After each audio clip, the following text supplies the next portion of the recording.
Hello, everybody. Welcome to episode 5 of Slumber, Liminal Horror 8-episode miniseries. Welcome back from the break.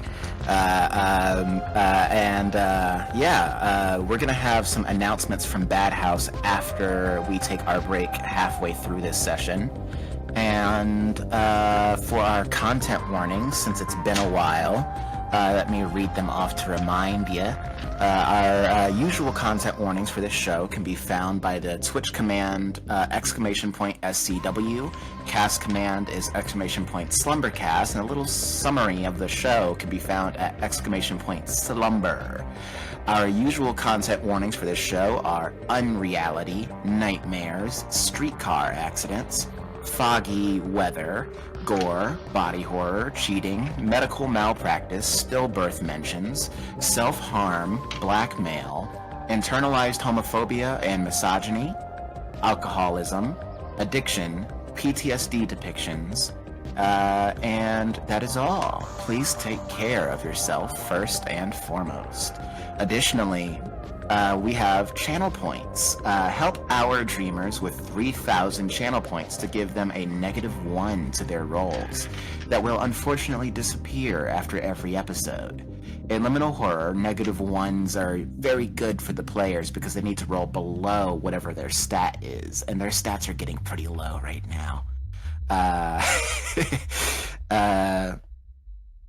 I am Oleander. My pronouns are they, them, and I am going to be your game master for the day. I'm going to throw it over to Josephine.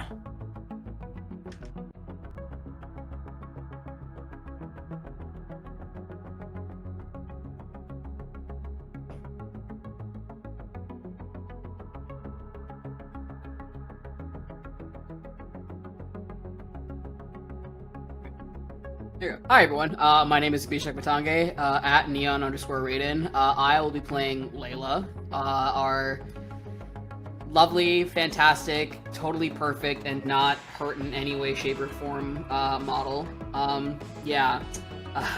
Pass it off over to Sean.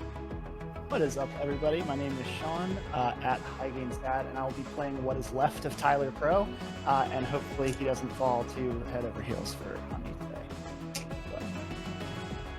And I'll throw it over to Kendo. Oh my god, the heart shades got me. Hey everybody, my name is Kendrick or Kendo, whichever you prefer. I use any all pronouns, and once more I am here playing the one, the only person here with any sense, Dr. James Dunnington, who uses he, him pronouns, and just wants to save my son. He doesn't know he's my son yet, but he is. In my heart, at the very least. And back to Joe. Okay.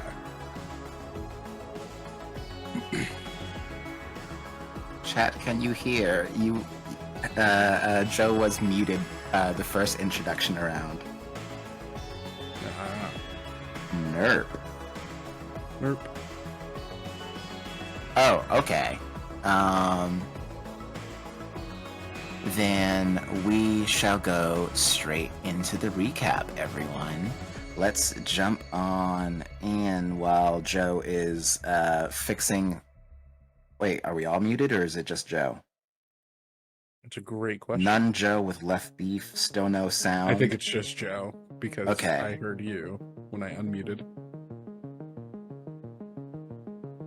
Yes, okay, it's just Joe. Then I will read the recap, and hopefully, because this is a pretty lengthy recap, and hopefully Joe's sound shall be fixed when we are done. All right. At 7:43 p.m., every citizen of Crescent Valley City fell asleep simultaneously.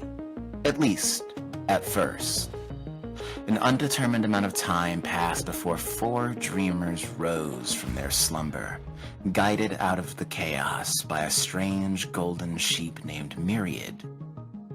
Over the next several hours, Myriad would speak vague directions, insisting on having an instinctive knowledge on the situation as a dream guide, but no concrete knowledge until that last piece of their self is recovered.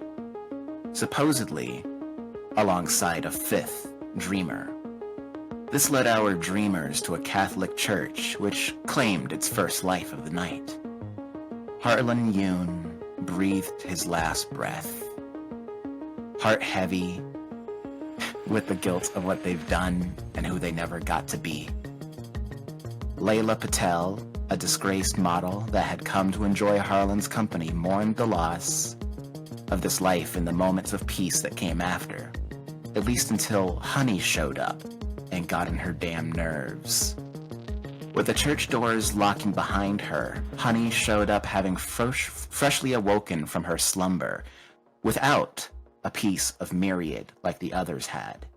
Having come straight from a bank robbery, she punches the mysterious fifth dreamer in the face, revealing him to be her accomplice, who bailed at first sign of conflict from the bank robbery. Roscoe, as his name turned out to be, couldn't defend himself from the accusation. Before she showed up, he'd already told Dr. James Dunnington that he was planning on fleeing the city after escaping the church, rather than trying to help. Speaking of James, James cursed Myriad as he broke down, fatigued from the struggle so far. Blood drips down the murderous widower's hands, as wounds ripped from the pews of the church. The church offers no salvation in this moment, feeding off of his torment. Tyler Crow tried to help him, just like they tried and failed to help Layla. But they're just a line cook in over their head at this point. The familiarity of death and despair in a place of worship has been getting to them, and the willingness to cooperate from Honey is their only relief. The dreamers unlocked the cloister and ventured into the unknown, only to find themselves confused by stone passageways that made no sense. The first time they rounded a corner, Roscoe disappeared. The second time, it was Myriad. The openings that led to the Garth are filled with an all-consuming shadow. The hallway's relationship to reality is meaningless, and there are shadow beings descending on the players from both ends of this L-shaped hallway. As the crew is slowly being corralled into the corner of said hallway, Tyler is the first to notice the corner wall is not real. Their hand phases right through it, and that brings us to now.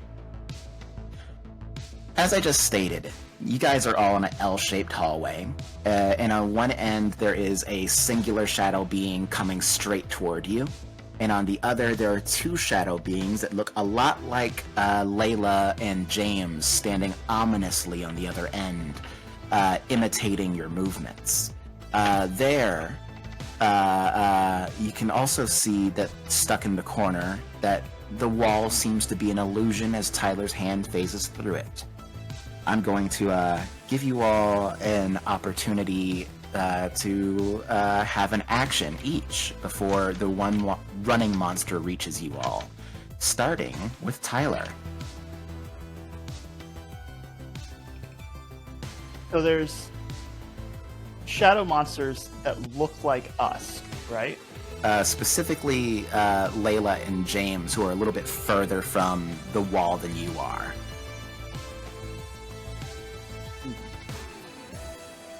I think that my first instinct, seeing the monsters kind of run towards everybody, is to kind of run back towards the group, because as I remember, I had kind of gone ahead to check things out, and they were yeah. If you all are stuck in this corner of the L at this point, is basically where you are, and the wall has a seems to be an illusion. So the rest of them came up to where I'm at. Yeah, they're more or less just backing up toward you at this point. Got it. Okay. I think in that case, probably seeing the monsters run towards us, I raise the gun that I got from Honey and try and take a shot. At the one running toward you, go ahead and... Oh, well, yeah, it's Liminal Horror, so you don't have to roll to hit. Go ahead and roll, I believe it's a d6 for a pistol.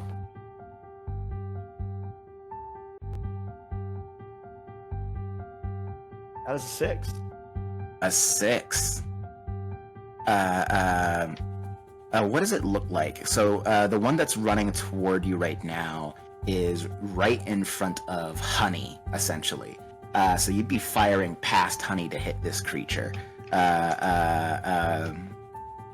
does it look like as you take the shot? I think his hands are kind of trembling, and he waits, and as it continues to charge until it's close enough to where he knows that he can hit it. And I think that he kind of moves himself forward to try and be in front of Honey and as much as possible interpose himself between Honey and the monster, and takes the shot right before it tries to leap towards them.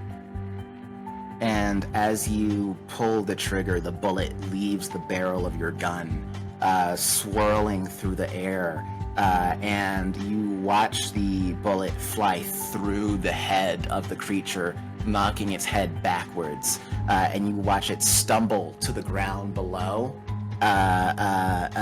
and for a moment, you would think that the creature is dead, but you see it sort of pull itself back up like it's bridging, like a gymnast. I almost feel like he doesn't see that immediately, because he shoots it and then just immediately assumes that he did it and kind of turns behind. He's like, yeah, solid for a solid. You got me, I got you. and then it bridges up slowly behind him, starts to bridge up. And as it slowly pulls itself back up, you can see that Honey, as you're looking over Tyler's shoulder, you could see that half this thing's head has been blown off, and the shadows kind of almost like steam leaving behind water float upward towards the ceiling. And let's see what Honey's doing. So you know that the wall in the corner seems to be intangible, and you also seen that this creature has taken a shot to the face and still seems to have strength to continue moving. On the other end of the hallway, of the L-shaped hallway, you know that there are two copies of Layla and James standing quite ominously.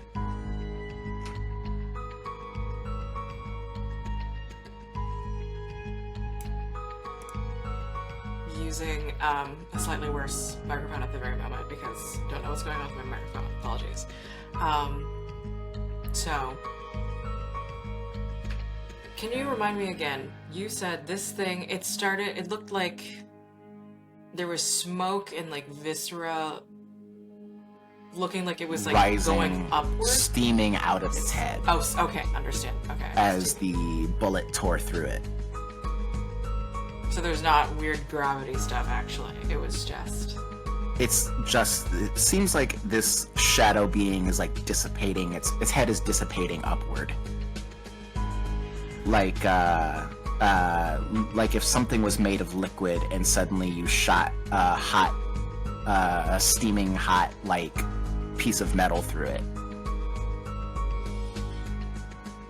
It's been a second. Did it have any strong reactions to sound? Was it blind? Was there anything along those lines as far as its senses? I believe that when before it seemed to just not want to. It seemed to not like being hit. But it doesn't necessarily seem to have any... You haven't been interacting with it long enough to know if it has any reactions to any other sensory elements. Okay.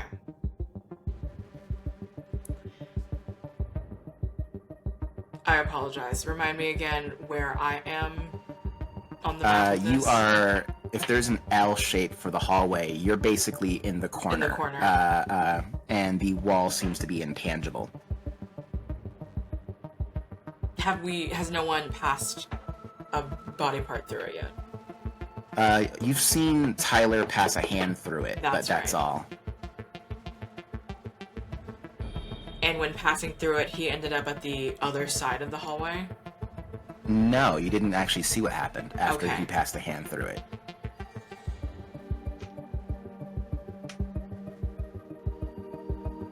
I think just first of all, it's not like she has this much time to actually think about this, but Honey will put her head through. As you put your head through, you can actually, as you put your head through the wall, you actually see what at first looks like a void until you look down and you can see it. There's like a hole below that's full of like a kaleidoscope of lights.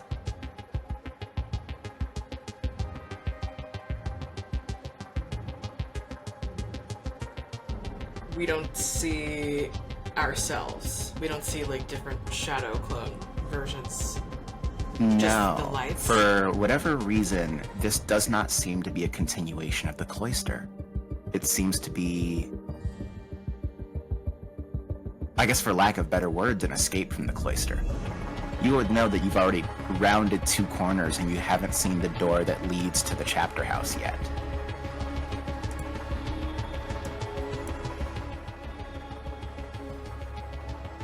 I pull my head out. It's a different exit to something. But what are we talking about right now? Just come on, and then Honey's gonna pass through. All right. And so Honey passes through. And we're gonna revisit what happens to Honey after passing through after we jump to what's happening to James. Oh no. James, you just heard Honey say that it seems to be an exit and then jumped through the fucking wall behind you. You also just heard Tyler fire a shot at the being that was chasing you all earlier. And you can see some weird shadow clone variation of yourself at the end of the hallway you're currently standing on. What shall you do? The main issue here is I don't trust Honey. And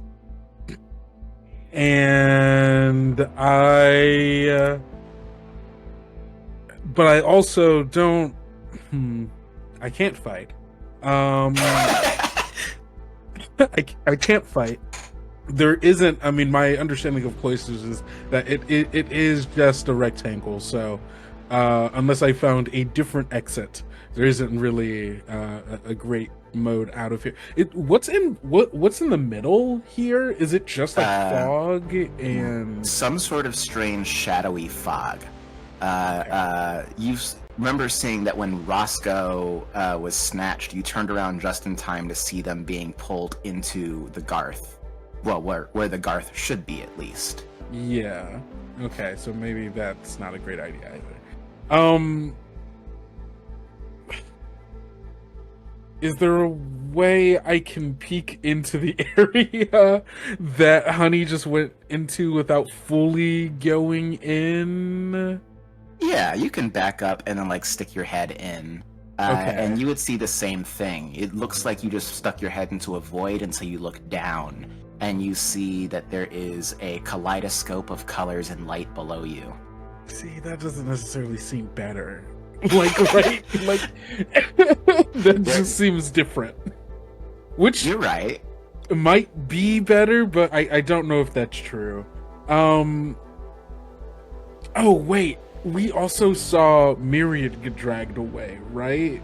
You heard Myriad get dragged away. Okay. I assume there's also... I don't like this sheep, but I also feel like leaving the sheep behind might be bad. Look, Quite okay. the dilemma. You know what? Now I have to refocus. I have to remember where James is in this moment. I'm going to stick around, hiding behind the corner that I'm in, and watching out for Tyler. And basically, like, I'm like, if things seem like they're going bad, I'm gonna grab Tyler by the scruff. I do that a lot. I grab Tyler by the scruff and I'm dragging him into the wall. All right. So yeah, I'm gonna stick around here for at least right now. And then Layla, that leaves us with you, last but not least. The same dilemma befalls you. You're on a L-shaped section of the cloister. You're being pursued from one side as a creature tanks being shot in the face by Tyler. And on the other end, you see a shadow clone of yourself. Honey just jumped through the wall, and Dr. James seems to be hesitant to do the same, but prepared to make a decision after assessing the situation further. Where does that leave Layla? So Layla is in quite a similar predicament, mainly to Dr. James, mainly stemming from the fact that I don't trust Honey. I really don't. Like, she just kind of came on here randomly, and all of a sudden now she's starting to take control. Layla really doesn't like the fact that she's taking control. I'm the fucking queen bee, not this hussy. So, but, seeing what she just saw with, you know, Tyler just, you know, shooting a creature and, you know, it sort of tanking that and getting up, she just sort of looks down at the taser in her hand and just is like, what the fuck is this gonna do? Good point. So she sort of looks around at, like, the creature that Tyler just shot, the shadow clones of herself and James, kind of look back to the wall where Honey just kind of leapt through and just say, fuck it, and just dives back inside through the wall. All right. You dive back inside through the wall, and we're going to go back up to the now headless creature's turn. Tyler, this headless creature is sort of flailing forward as its head is completely blown away on half of its side, and it's reaching and swiping toward you. And I'm going to have it roll a d4 to attack you with.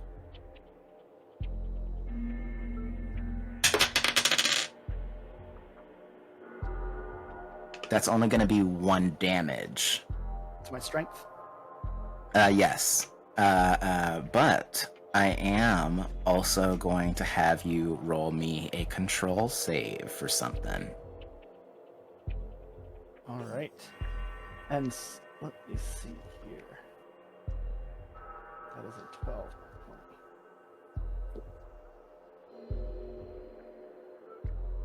12. I got a 5. My control is a 6. Whew. Well, By the skin of our teeth, goddamn. Right. you just succeed.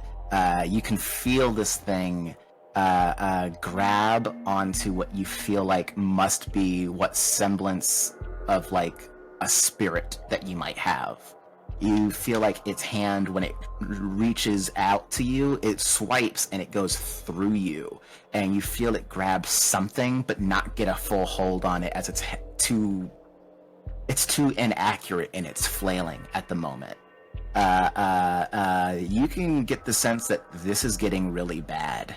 And at the exact same time as this is happening, Dr. James, you can actually see down the hallway that you were looking down that the Layla shadow clone has disappeared as Layla jumps through the wall as well. And now the one that looks like you stops, looks in that direction, and then looks back to you, and it begins moving toward you. Like its plan to try to lure you has failed, and now it's kind of power walking down the hallway toward you both. But it has quite a bit of distance, so it's not going to be able to act this turn. Which brings us back to the both of you. Now there's two creatures slowly descending upon you. One that looks like it's barely holding on, one that's fresh, moving toward both of you from afar. Does it look like Tyler is planning to like stand his ground or book it? I think Tyler, after that, like, he has this shocked look on his face and his mouth is open like he's screaming, but like nothing is coming out. Like he's just like shocked by like what he just felt and what he just experienced, and is just quickly coming to grips with the fact that like the spiritual world that he denied the existence of for many years for the sake of his own sanity is staring him directly in the face. And I think that he, in this moment, doesn't on his own have the wherewithal to make a decision. Okay, I'm grabbing the boy by the scruff of his neck and I'm pulling him through this wall. All right. And so the both of you fall. And that leads us to the reality for all four of our lovely, lovely dreamers. You are falling through an endless pit of despair. But it's not dark, quite the opposite. Bright yellows and blues, reds and greens pass you by on your descent like shards of painted glass reflecting light from a source unseen. Fractals of hands, eyes, mouths, crucifixes. How many times have you passed that face? How long have you been falling? Will it be your end when you land? Do you regret your decisions before any of it makes sense?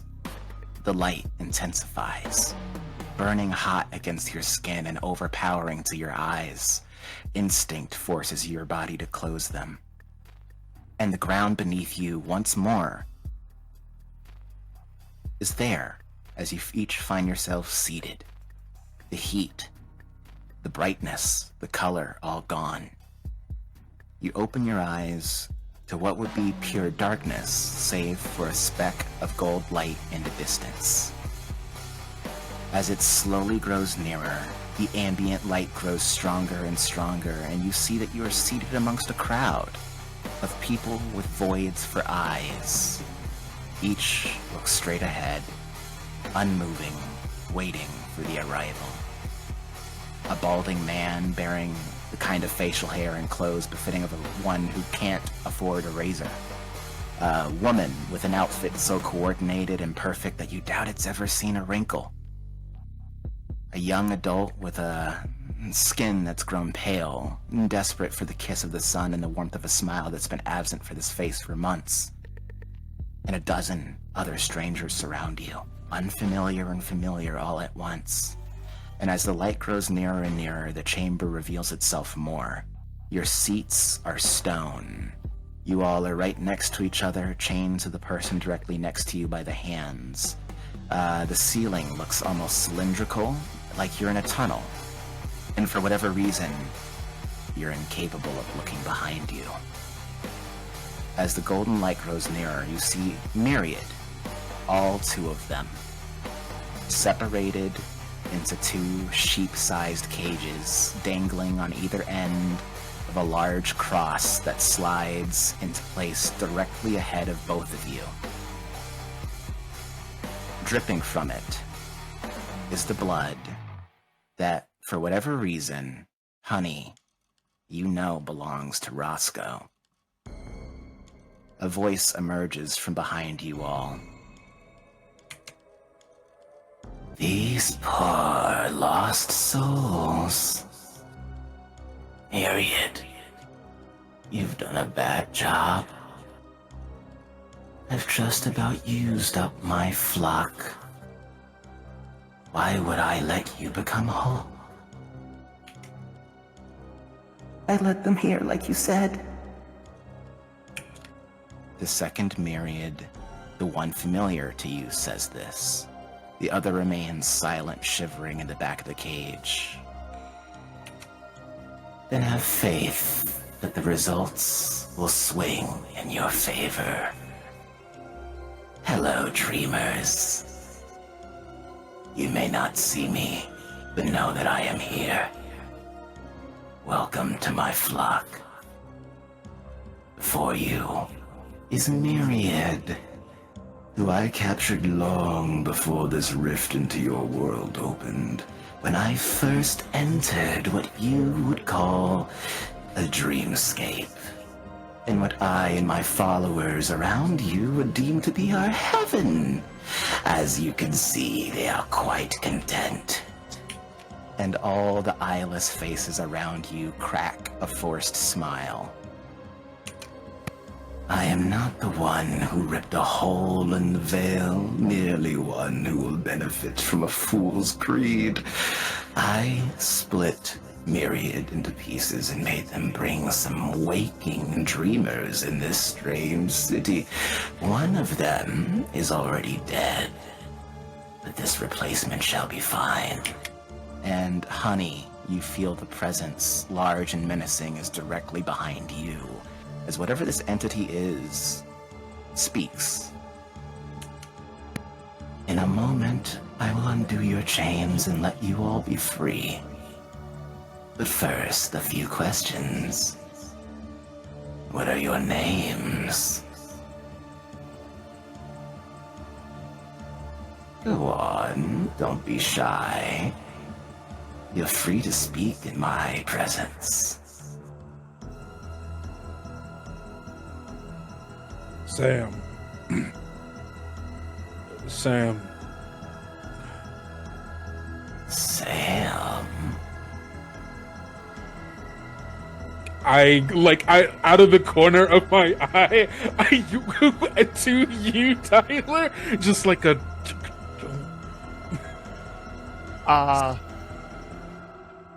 Fred. Fred.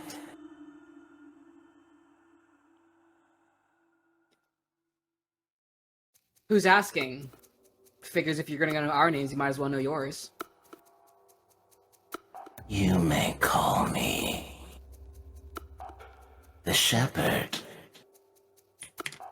And Tyler, as you're hearing this voice, it does sound an awful amount of familiar to one that you've heard far off in the past as the voice of false promises.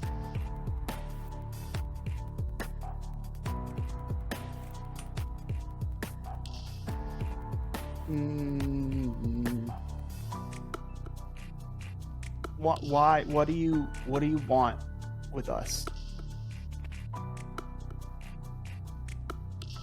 I want to cut you a deal. But first, there's two more names.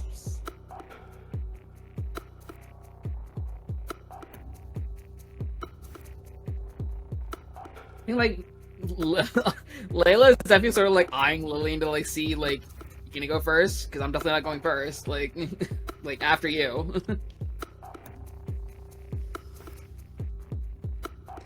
Honey. Honey. Mm-hmm.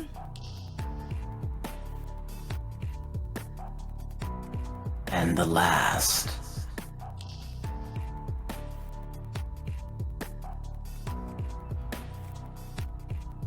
Arya. Arya. Tell me, do any of you feel alone in life?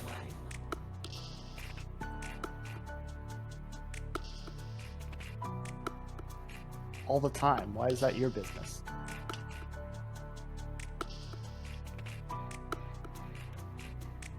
No.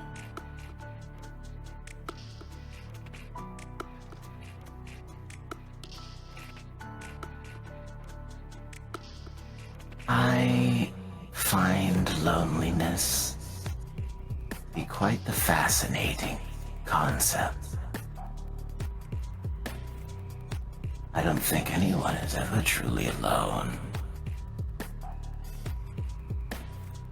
How about you, Sam, Arya?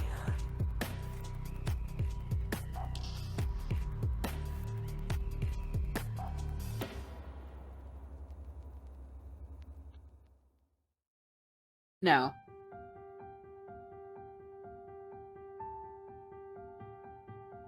I think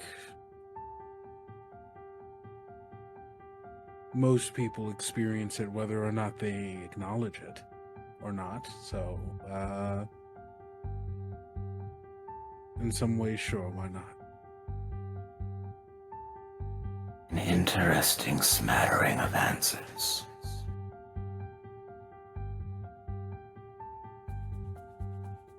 Has Myriad been of good service to you? Clearly not. They let us into whatever death trap this is. I mean, I kind of saw this one coming. And I did tell us. I said it multiple times. You did, No one Teach. I listened. gotta give you that one. But Yeah. here we are. Myriad, as you all were answering this question real quick, has like sort of turned away from you all in their cage. Never experienced them work, so Nor have we. Final question. Would you be willing to kill Myriad?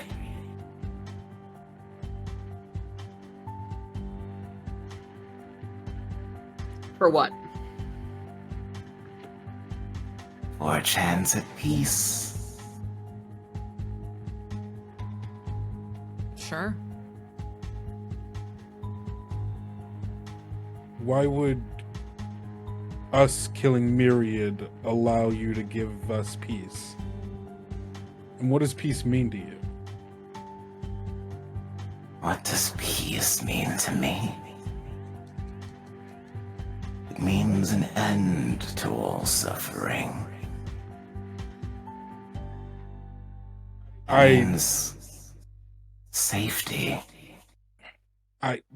So before we continue this conversation, I do have to tell you, I am a professor of words, and the way in which people choose to use those words to express certain ideas, themes, and concepts, and the vagueness of the specific words you've chosen to use has not actually really answered my question. I think you know that specifically.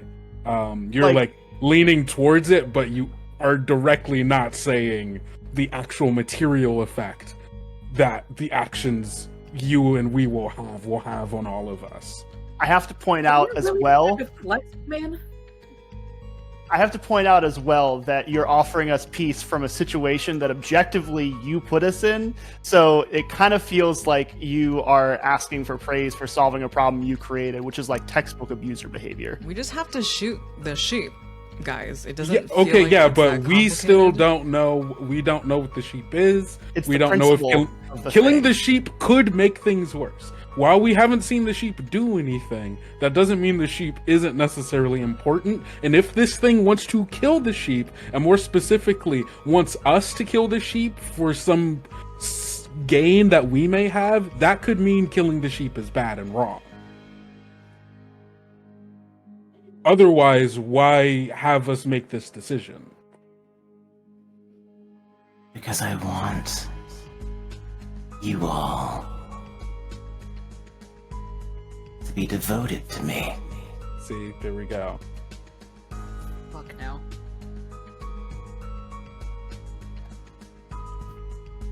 The presence walks back and forth, and you can hear almost the sound of like something large dragging across the floor. And then, honey, you feel something clasped over your shoulder, and as you look down to your right and all of you look towards Honey, you can actually see what would almost look like fingers if they weren't made of shards of stained glass come into view and clasp onto Honey's shoulder and go, "You would be willing to kill Myriad?"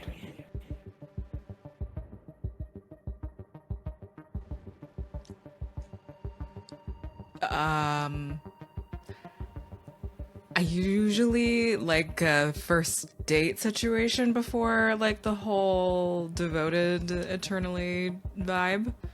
So I mean, is this a date? yeah, like what's the I'm super down to be hopelessly devoted to you. But like what are your green flags, red flags, that sort of thing? Right now, your city is in a little bit of a predicament. The dreamscape, it bleeds into your world, and I know the reason why. Myriad wants it to be over. I want it to continue. Controlled. That's all.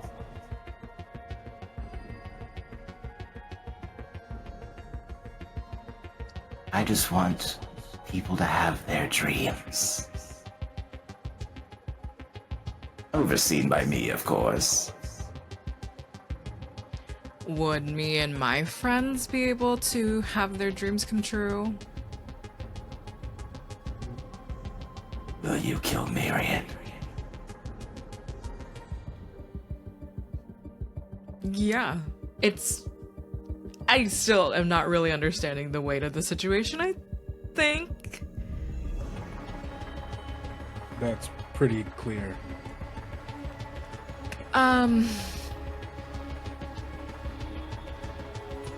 As you look towards the cages in front of you, you do see Myriad is still locked in both.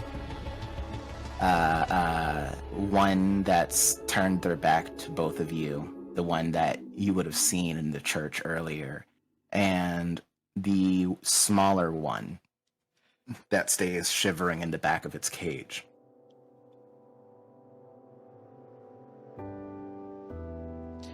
The two of them both glance toward each other, and there is ever so faintly particles of light that bounce between the two. And the presence reaches down and it cuts with its stained glass hands the weakest link between the chain to whoever's next to you.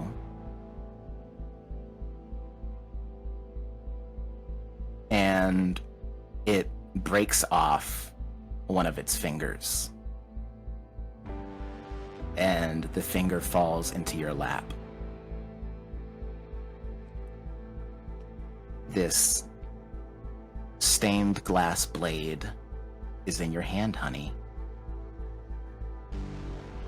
You're free to be able to stand, to turn around. I do turn around. There's also the Kate. As you turn around, you see large and twisted, a body of mounds of flesh crossed over with shards of stained glass, almost grotesque, and a grotesque effigy of almost a gargoyle of sorts. Gargoyles being originally placed on the churches to chase away evil, now stares down at you, large, hulking, covered in blades of glass.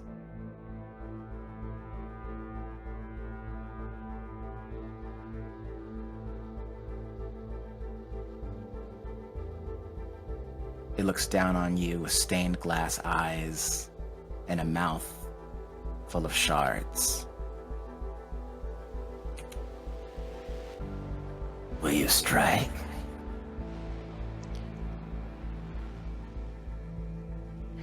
You know, sometimes just before a date, there's like a group chat and there's like a bunch of screenshots of the person's Tinder profile that all the girls kind of like, they do a little like group chat huddle with. Is it okay if I could have a little huddle and really kind of talk about this with my friends?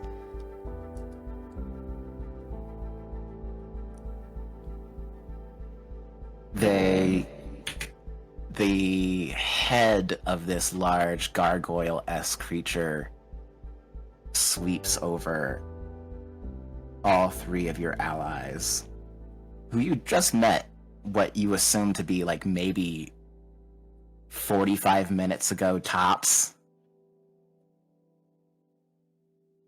And it lingers back toward you and goes,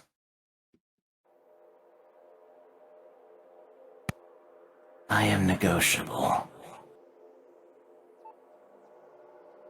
I will allow you 5 minutes. All we need. And you watch its body almost like slide backwards into the darkness, unseen.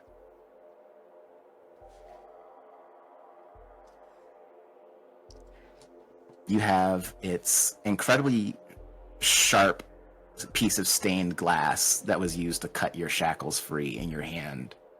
Myriad is separated into 2 cages, and your allies still stay seated on these stone stairs in this large, dark tunnel. What do you do? I stand over everyone with essentially this makeshift knife now. So, everybody, what is happening? What is with these sheep in the first place? Why are there 2? We have 5 minutes. Just got here. Honestly, your guess is as good as ours, considering we thought we knew what was going on until all of this. I wouldn't be so clear. I was on the. I knew. Yeah, we get it. You knew. All right, back to like the important topic at hand here. So the way I see it, we've got like 2 options, right? One is we don't cooperate and this spooky guy probably kills us.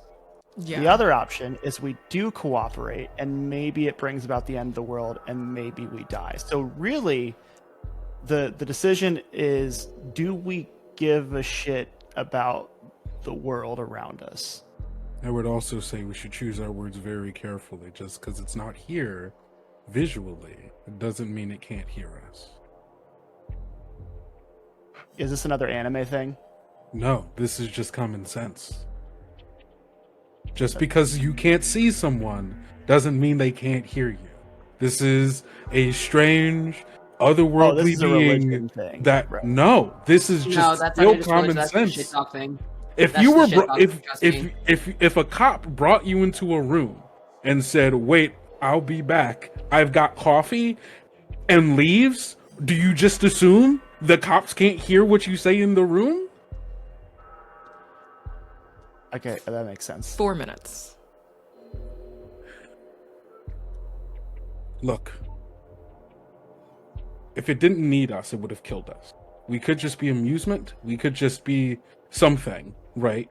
But there is a reason why he sent, or it sent, Myriad to find waking dreamers. It needs them for some reason. And even I would say personal amusement is enough for a being that is well removed from the other things that have, agency and stuff, to be something that it cares about. Which means we hold some power, or at least some leverage potentially, because otherwise it has no use for us. It's kind A of lot of it. implying, or I don't know, maybe just promising to me we'll be getting some kind of power out of this. Or control. Getting our dreams. I don't know. Dreams come true. I would... If I had a nickel for every time I'd heard that type of bullshit and it actually came true, I'd be fucking rich right now. Well, richer than I already was. But Point that's... being, he's kind of he'd a be lying out of his ass. stained glass gargoyle thing. What? Oh, I mean, it can look like whatever. It doesn't particularly matter. It's a being from another plane of existence. It wants control. It wants to rule over things, but I don't think it can do it by itself. Again, otherwise there'd be no use for anyone. But we still are going back down to Tyler's Agreed. amazing but breakdown, which is we all die or the rest of the world dies and we're still here. Which might even Well, still be a stretch. Who knows? But I mean, the general read I get from this group is not a ton of us have a whole lot of people in our lives that would be like really, really mad if we disappeared. Or maybe it's just me. Maybe I'm the lonely motherfucker. But I feel like I don't have any. I don't feel any need to protect people that never did anything for me. I just want to keep you guys safe. So you would sacrifice everyone for 3 people you met tonight? You're the only 3 people who have ever like really talked to me and actually seemed like you cared about anything going on with me. Yeah, why not? I don't know whether to laugh or to just pat you on the back after hearing that. I mean, it is what it is. I don't know how to explain to the 3 of you that we should care about the well-being of others regardless of how they've treated us or if we know them. And I don't think I'm going to be able to get that across before our 2 minutes, I assume. Okay. Didn't you kill your wife? I'm sorry, he what? Yes, I did. So maybe don't be the person who like lectures us about who we should and shouldn't care about. You don't understand, but that's fine. All I'm saying is, acknowledge that the decision you're going to make is going to affect other people than just the 4 of us in this room. But make whatever decision you're going to make, I guess.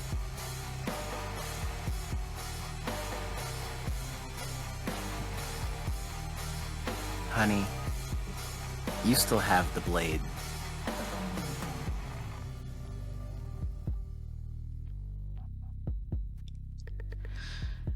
Hey, demon thing. It takes a moment. After a while, you hear, I am no demon.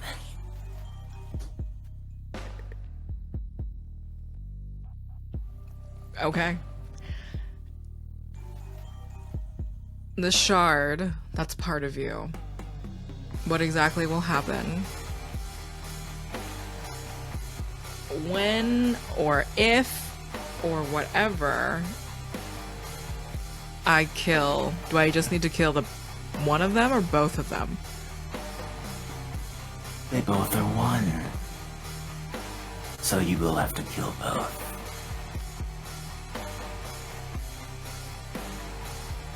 Myriad cannot be one again.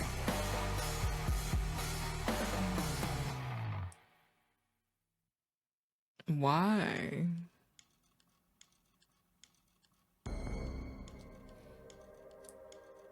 Don't you have faith in me? Again, I just met you. I feel like we would have a really fun time maybe on a beach really drunk, and then we would just sort of confide in our life stories together. But at the end of the day, a marriage is sort of, especially a group marriage, there's a lot of conversation that needs to sort of happen.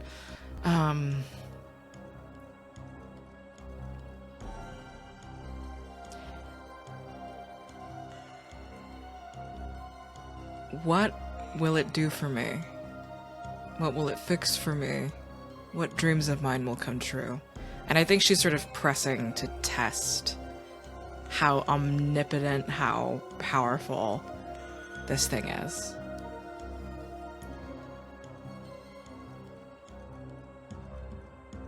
What can I bring you? When I first entered this realm, I ascended. I was mortal like you all. But people had faith in me. They let me ascend.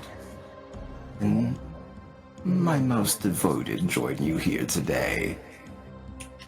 And the void faces of the strange crowd around you all kind of twist up in a smile, and then their hands, all with the clatter of chains, kind of do a small clap at once. You could be powerful too.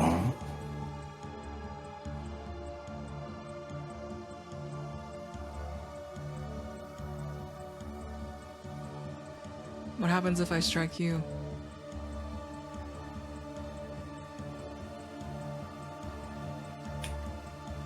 The figure emerges from the shadows once more, getting awfully close to you, leaning over the shoulders of everyone else in the group, and y'all can feel this presence over top of you.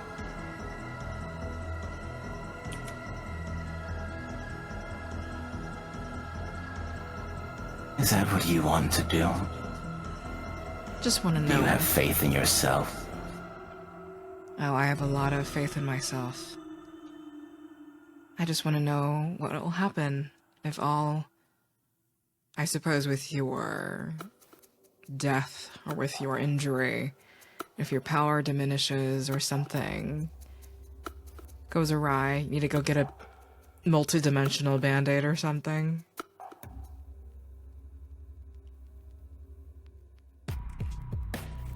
You can test it for yourself. Around you are many. Around you are your fellow dreamers. Around you is myriad, around you is me.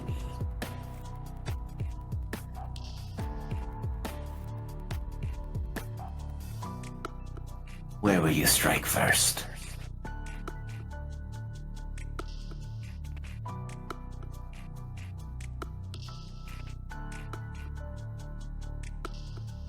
I look around at everyone.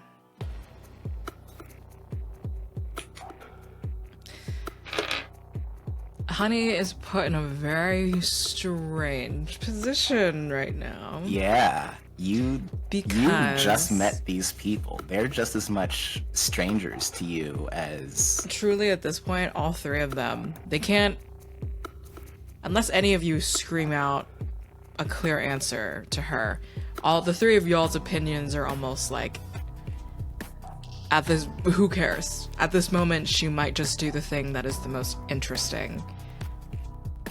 And right now,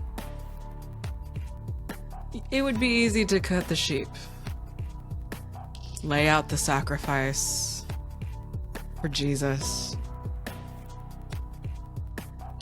Put this thing in front of me. Almost, whether or not she's reading it wrong, inviting an opportunity to strike it and see what would happen. And Is Honey afraid to die?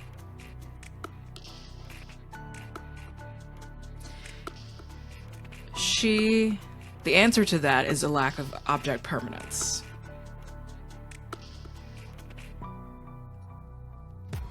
So who knows whether or not she gets out of it alive or not. But I think she would like to very casually, nonchalantly begin to walk towards the gargoyle. Although it's in the darkness at the moment, right? Essentially, right now, half its body is in darkness. Its head is probably only about 2 feet away from you. Oh, okay. Then not having to walk very far whatsoever, she just turns around, smiles, and then will strike the gargoyle with its own stained glass. All right. Roll me a d12.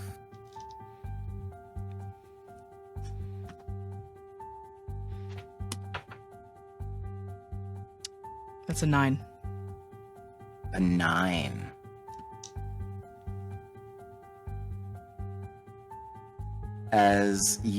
Where do you strike? You strike the face, the throat, or the chest that's visible?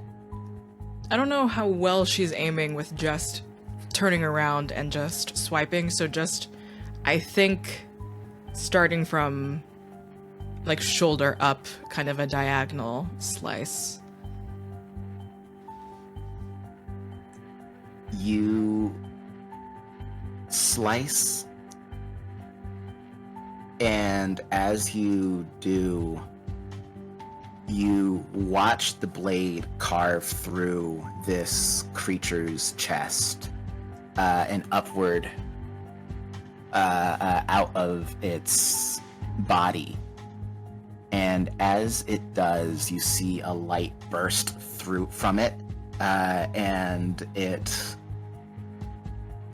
groans and growls under the pain, and you can see its eyes go wide for just a moment as it happens, as if it didn't expect you to actually make the attack towards it.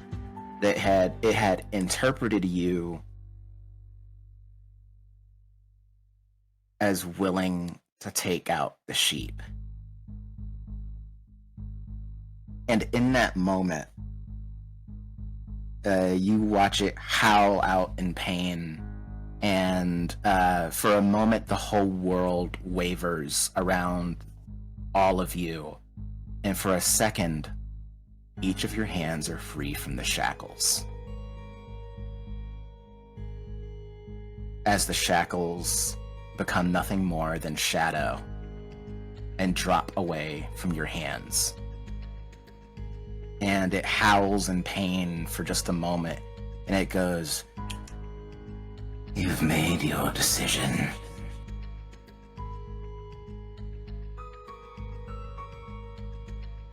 Wait. Like, I think maybe a decision was made, but does that have to be the group decision? Now's the time you should run. I'm going to ask everyone to make me a dex roll to determine if you go before or after the gargoyle. Wonderful. Hell yeah. I rolled a 4. 9 out of 14. Oh yeah, 4 out of 16. 13 over 11. 12 over 10. So Tyler and Layla will go after the gargoyle, and Honey and James will go before. Excuse me. As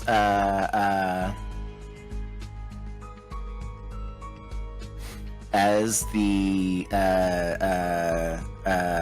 gargoyle growls this angry howl, you see both myriads sort of come back from the backs of their cages, wondering what has happened, and seeing that, honey, you've struck against the creature.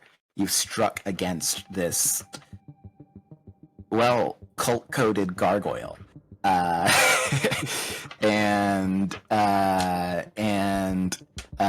you hear both myriads both simultaneously at once kind of go, yes. And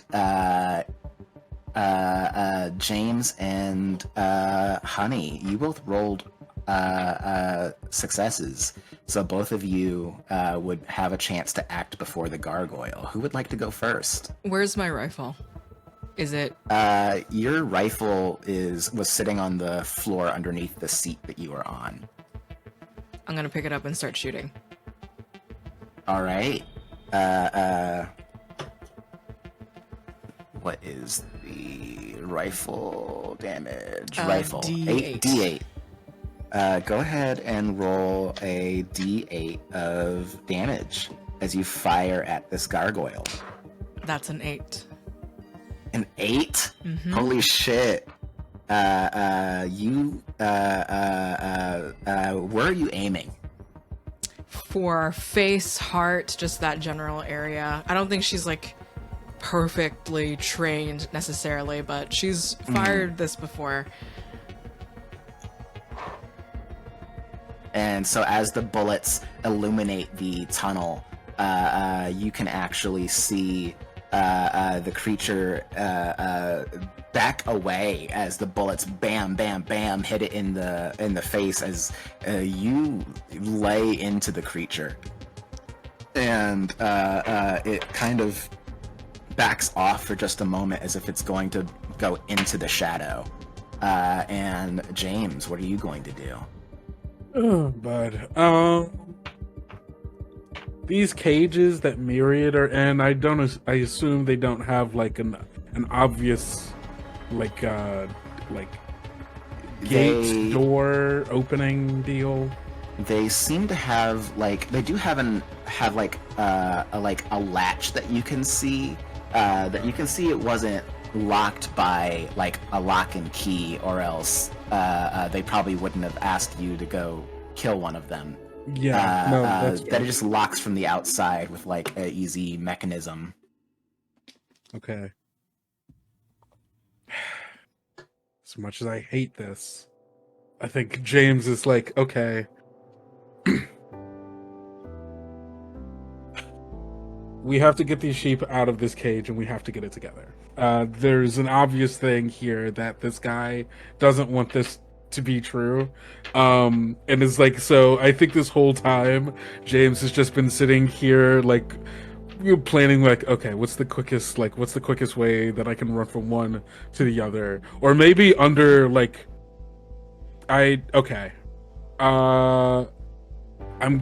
James is going to lean forward on the stairs to kind of get like a little boost and like push off of the stairs to start running. And as he does, just calls out, I'll get the small one, you get the big one. And I'm running towards the singular myriad. Were you talking to me or? I'm talking to literally anyone else. And so you run over to grab the actual cage of the smaller, unfamiliar myriad. Yes. And the one who actively hasn't sold us out. And you are able to actually unlock the cage without the need for a roll. And as you pull the cage open, this myriad actually begins to emit a large light that illuminates this part of the tunnel. giving you both, as you turn around and see for the first time, Dr. James, the large gargoyle-esque creature made of shards of glass, its wings spread wide, casting images of religious sort, all onto the ground and walls behind it as Myriad's light fills the cave. You all have a very easy view of this thing now, and you think it might get easier if the second Myriad is freed. I think there's a moment here as like James is like seeing this gargoyle for the first time where he just kind of like freezes and pauses, just like in awe at its immensity and its... There is something about it that feels vaguely angelic to him in this moment. Where it's like all of the passages he's ever read about people like experiencing like an angel, and just like the constant like fear and awe that it instills within them to such a degree that angels have to declare that humanity should not be afraid of its presence. Like just there is something awe-striking, like just gorgeous about this entity, and at the same time instills so much fear into him as he's like trying to get Myriad out of the cage. All right.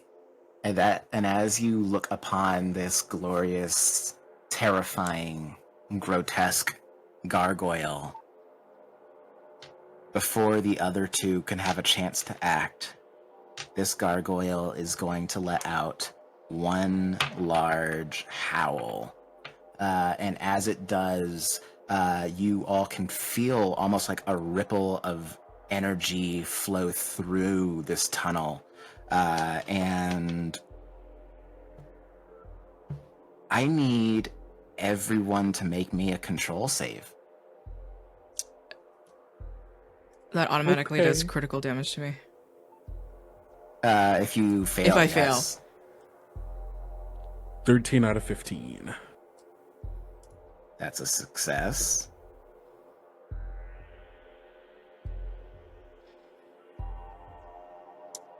That's going to be a 16 out of 11. Ooh, that's a failure. 8 out of 14. 8 out of 14, that's a success. And that leaves us with Tyler. 9/6. 9/6, that's a failure. So those of you that failed, you're going to take 3 stress to your control stat. And if any of you have do not have HP anymore, I'm going to need you to make me another control save for a roll on your personal Fallout tables. So you said another control save? Yes, this one is to determine if you roll on your Fallout table. Okay. With your new control stat. And that's with a 3, right? Or is that crit?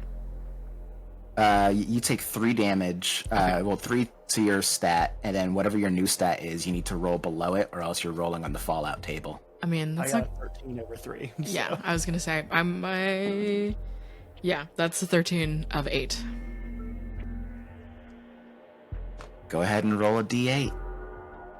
Whoa, To first our Fallout audiences roll. at home, we have everyone has their own personal d8 Fallout table as a personal palette for their character. And we made our own Fallout issues. I got a 6. 6 out of what? Well, no, I failed. The 6 was my Fallout roll. Oh, I got a 1. then what does your Fallout roll as? Honey, let's start with you. The very top of the list in our DMs, that means 1 is the hunt. The hunt. So on the hunt, it becomes harder to suppress the primal urges within you. Your attacks are all enhanced. Enemy attacks against you are also all enhanced. And otherworldly forces will primarily target you, honey. Any critical damage you take will mutilate your body, but you can continue on anyway. This is good. This is good. Tyler. Good. You have a very interesting definition of the word good. This is Honey so Bunny good. sitting for real. Honey Tyler. Bunny is so fucking toxic right now. What was number 6 on your list? Let me look back. I was trying to remember where they were. Oh, actually, I have your list right here. I also 1, have 2, them here. 3, 4. Oh, mine is Dream Guide. You got Dream Guide. Hold on, Another give that a myriad. Myriad. I'll be so mad. I'll punch somebody. Swear to God. You That get would be- another myriad. That would be Myriad, incredibly that would be funny.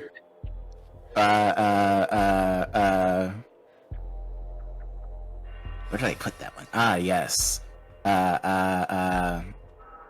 Ooh. A benevolent dream will come to you in this time of need and point you somewhere guaranteed to be safe. And so, Tyler, you actually get your vision as you like looking around in this bright light from the myriads and the stained glass wings all pour down around you. Your vision whites out for just a moment, and as it does, you can see an image of both myriads being fused into one, and as it does, the world around you becomes completely illuminated, and you all are seen in the safety of the chapter house.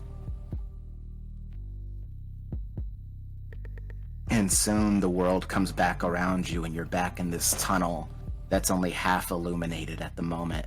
And it is your turn as you and Layla go after the gargoyle.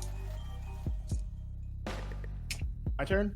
Either you or Layla, whichever one of you wants to go first. Either of us, so. Layla, you can go first. I'm over here tripping balls right now, so. Yeah. Yeah, you have fun with that. You have fun with that. I guess hearing Dr. James's shout, urge, just get the sheep. Layla will go for the sheep. I guess whichever one Dr. James is not running towards. Yes. The one that you've been traveling with this whole time is the one that's left. God.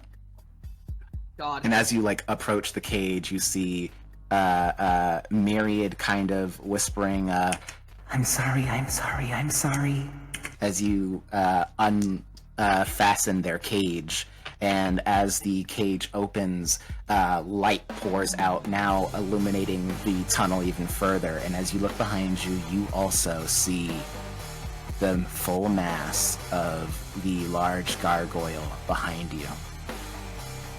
And that's gonna bring us back to that's gonna bring us back to Honey and Dr. James. So I still gotta go. But Oh yes, Tyler. forgot. Sorry about that. all good. Yeah, so I think that he has his vision, and the thing that I was actually thinking that he was probably gonna do before the vision is he said that there's like a lot of like people that are kind of also around, and they kind of have like the blacked out eyes and are Yes. almost like catatonic. Yes. I think that for whatever reason, Tyler gets the instinct to like start like looking over all of the faces and see if he sees anyone he recognizes. I think that being in this, still kind of in this church presence and seeing all of these like kind of brainless people, or at least catatonic people that are kind of like blindly following this religious order, is giving him some spicy deja vu, and he kind of immediately is like looking for anybody that he knows. I'm not gonna take your action for this, but as you like look around at all these faces now fully illuminated by Myriad's light, you do indeed see one person who's incredibly familiar to you. Tyler, what does your mother look like? Or at least, what did she look like the day before she passed?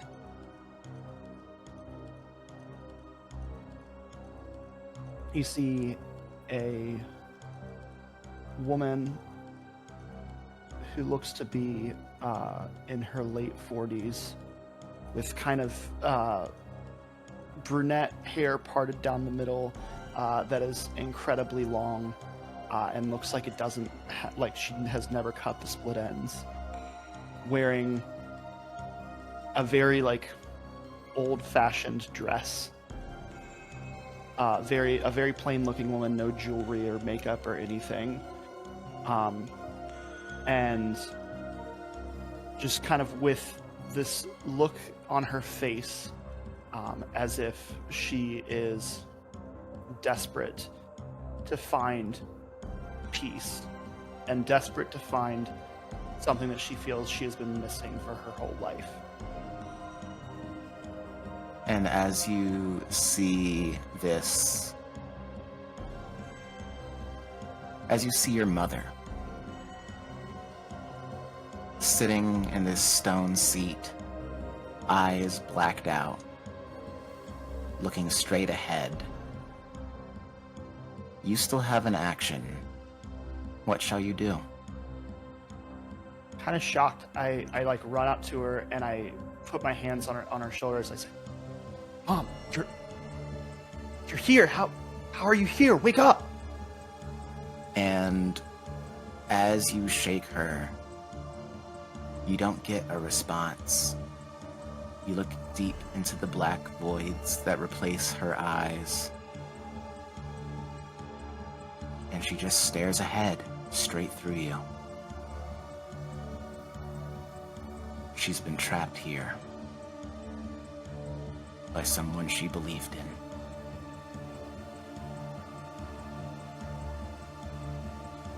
And kind of understanding the weight of the situation and understanding that she is what he already believed her to be, which is gone, and seeing kind of what she's fallen, he kind of slowly backs up and realizes that like he has to protect the people that are still here from this kind of thing happening too. And he yells to the rest of the group, "I think I found a way out." Do tell. Did my vision kind of give me any insight on how to escape this place? Yes, you know from your vision that you just need to put both myriads together. They got a scissor? The sheeps? I don't know exactly how it works, but they gotta like do. That was an anime thing, right? The fusion dance. Yeah. Yes. Yeah. Oh my god, I'm surrounded by fucking nerds.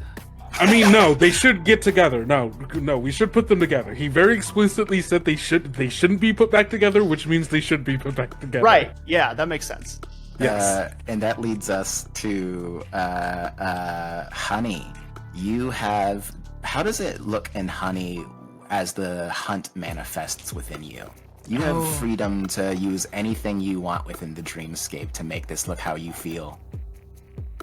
I mean, we have the sheep, we have the shepherd, we must have the wolf. I think the shadows, the like almost as if finger puppets flickering with all the light that Myriad is emitting against the walls of this tunnel, the cylindrical wall here. Suddenly there is just this like strange broader shouldered kind of silhouette coming through, raising and raising and raising, not as tall as the gargoyle, but one with sharper edges. Her hair having more furrier flips,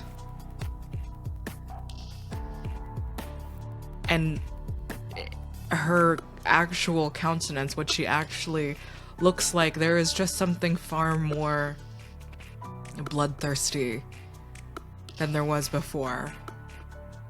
And no one around me at the very moment knows. The only person that would is the dead Roscoe. How exactly, we'll say, efficient she was before. And she raises her rifle again, only fixated on wanting this score, wanting this hunt, wanting to field dress whatever the fuck this otherworldly creature is, because what is not an incredible girl from Crescent Valley than someone that kills what looks to be some kind of angel? You have enhanced damage, so you get to roll a d12 as you fire.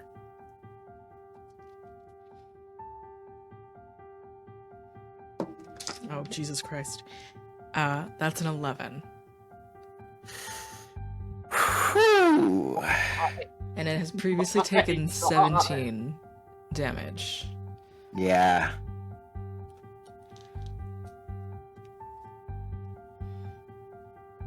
How does it look as you slay the gargoyle?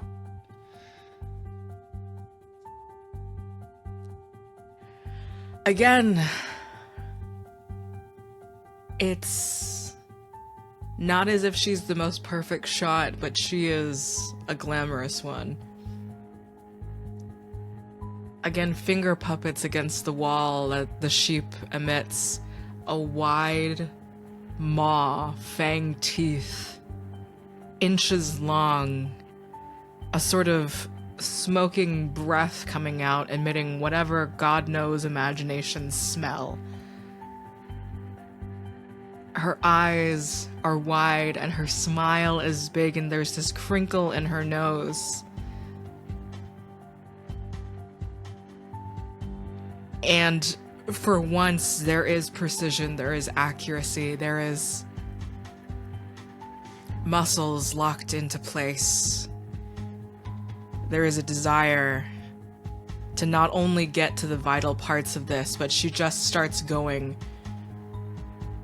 to shoot what seems to be like she wants to shoot a part of it off of its own body so that she can have it. Yeah.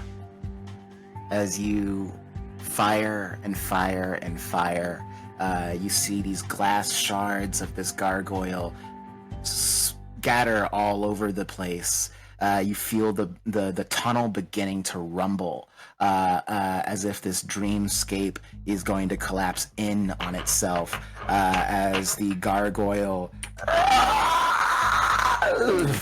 screams a wretched howl, and in front of you, a piece of its wing lands down, jutted into the floor, around the size of, like, almost kind of the size of, like, a small skateboard, you know? And it's there for the taking. And everyone else, as you watch this gargoyle reel back in pain, it shatters and shatters and breaks, and glass flies everywhere, and the giant glass shard of its eye falls down into the darkness, and soon it's just a floor covered in stained glass shards. But the world is still rumbling around you all. You can see bricks falling from the ceiling. You don't know how much longer you have. James, You acted before the gargoyle. So what do you do? I mean, Tyler says that he thinks he knows a way out. We have, I mean, Myriad's not back together, right? Like, we've just, like, freed. Yeah, you just freed them. You're holding one, and Layla's holding the I other. have the other one. I throw my sheep into Layla's sheep. You know what? Just full quarterback. throw It's the like she's sheeps into each other. And like Layla's like almost like holding the sheep up to like try to like not get hit by the incoming like sheep that is being thrown. Like, a little warning next time would be nice, old man. And as the two of them collide, light pours throughout the chamber of the tunnel, and it soon becomes blinding, and you all are falling once more, as you find yourself, this time, surrounded by light that doesn't burn, light that feels soothing. And as that fall continues, we're gonna go on our break. Knew it was coming. Let's draw a winner.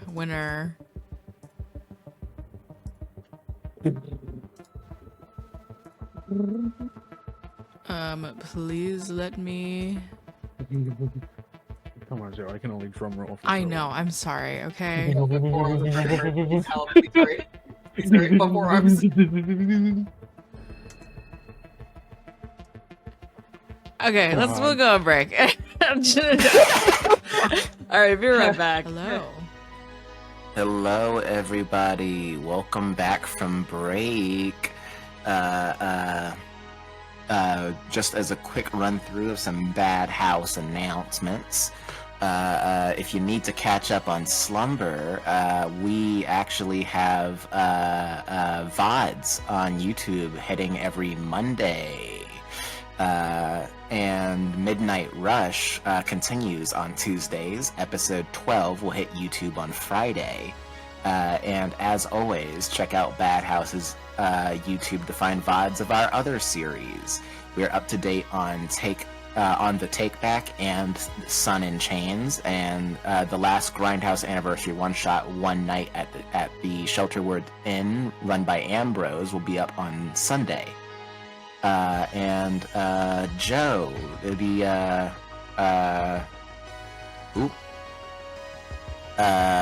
Joe, the giveaways that we were doing right before we went to break. Congratulations, Zombie, on getting some beautiful, wonderful download keys to the 6 official Liminal horror modules that are from Goblin Archives themselves. We'll be doing another run-through of giveaways until the end of this session, and then we'll just keep it going for the rest of the series. So definitely let people know for next time when Wednesdays roll around, if they have people that are interested in the Liminal horror official modules, we'll definitely get you some of those. That's it. Hell yeah. Now, let's dive back in to Slumber. Last we left before the break, you all were consumed by the light of Myriad as they fused back together into one.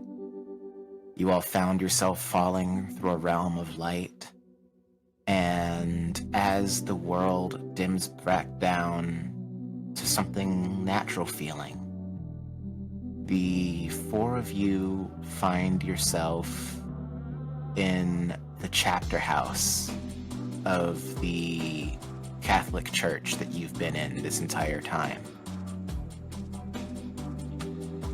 Before you stands Myriad, but Myriad is slightly different this time. Okay, a lot of different this time. Myriad, now that they are one whole, is humanoid. They are a person with fur, wool, like a sheep growing out of their hair, growing in different various places on their body, wearing rather simple clothes, just simple linen pants and a linen shirt. And they sit on the floor directly in front of you all, kind of like knees up to their chest. And they look to be like fairly young, like maybe somewhere in like early 30s, kind of, if you were to look at like a human being. And they kind of look up at you all and sort of like stand back up to their full height, being around like 5'4", and go, "I'm sorry for misleading you all before.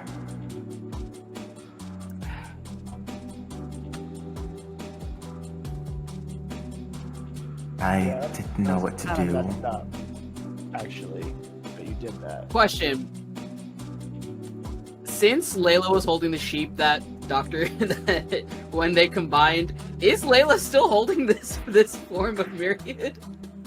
You know what? For the laughs, yes.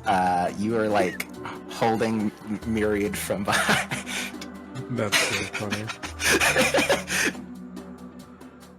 I think when she sort of hears this Myriad, this version of Myriad try to apologize, she will immediately flip it around and pin it against a wall. Just be like, "Enough with the fucking sorries, you have a lot of goddamn explaining to do." Okay. Though I will warn, some of it does still follow dream logic. But I do have all of myself within me and all of my understanding. But would you all like to rest now, or would you like to have the information now? Is there a reason those things can't happen at the same time? Well, I just figured that you might want your brains to have a chance to slow down for a moment. Yeah, I'm not going to be able to retain anything that gets said right now. Fair.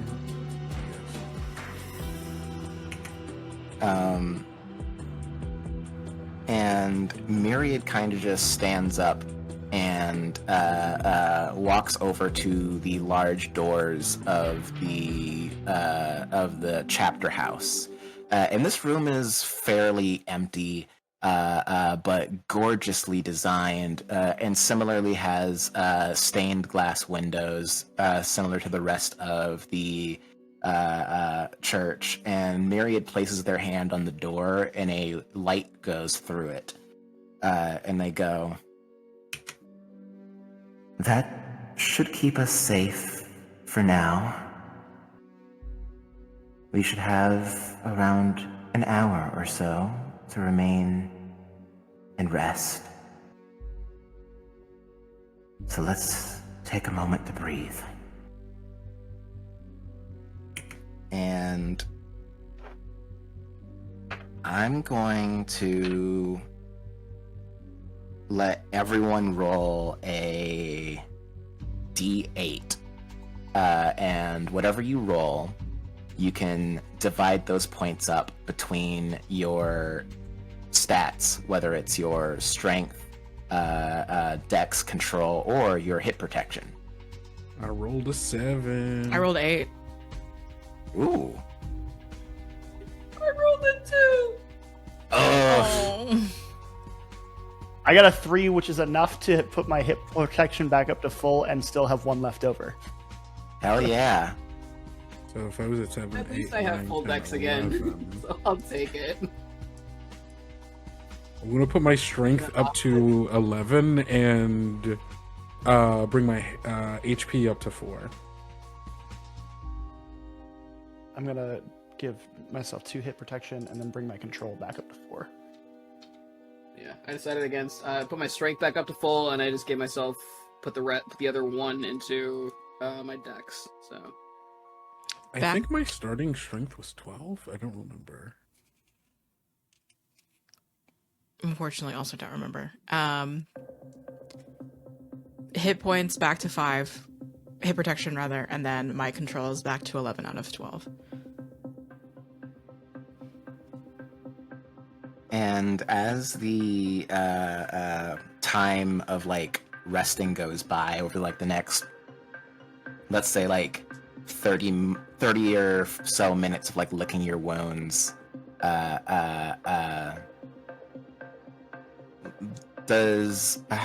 about we check in on how everyone is doing? First off with Honey. Honey, you changed earlier. How do you look now?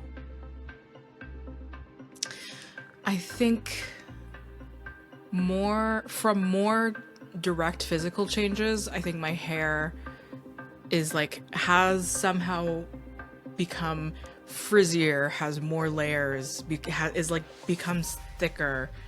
My eyes, there is something a little bit more noticeably like crazed rather. Especially, I think every now and then when she locks eyes with the new myriad form, it's just sort of like a very hungry look. But she's just sort of a little bit more quiet, a little bit more attempting to like feel out her surroundings, smelling the air a little bit more, but less noticeably is every tooth in her mouth now is sharp. And she's just sort of like catching the inside of her mouth, like nicking it on the inside, but like she's noticing that maybe even her jaw is a little bit more square, or like broad shoulders, broad muscles, a little bit more, not too much, just a little bit more rounded out in the joints and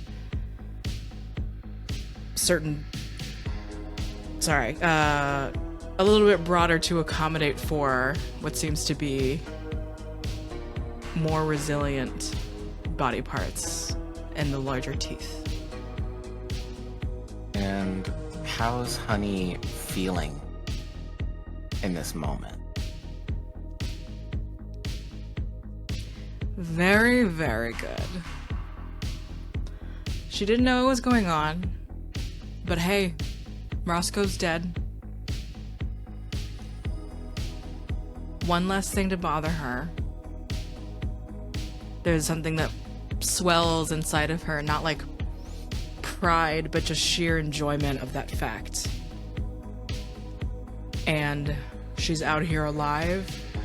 She took that thing down single-handedly. And she sort of like rolled up the like part of the skin, the flesh that came off of the gargoyle, and she's just sort of like shoved it inside of like whatever her situation she has on her,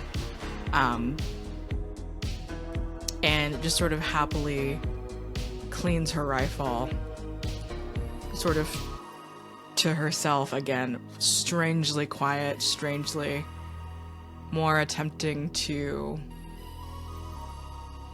understand her surroundings. Very strange. Go ahead and roll me a d6 real quick so we can determine how many bullets you have left for this rifle. 1. Alright, you only have 1 bullet left. Okay. Let's jump over to Dr. James. James, you've had quite the time these last few hours. And things have finally slowed down for just a moment as you're sitting in this chapter house. How are you feeling?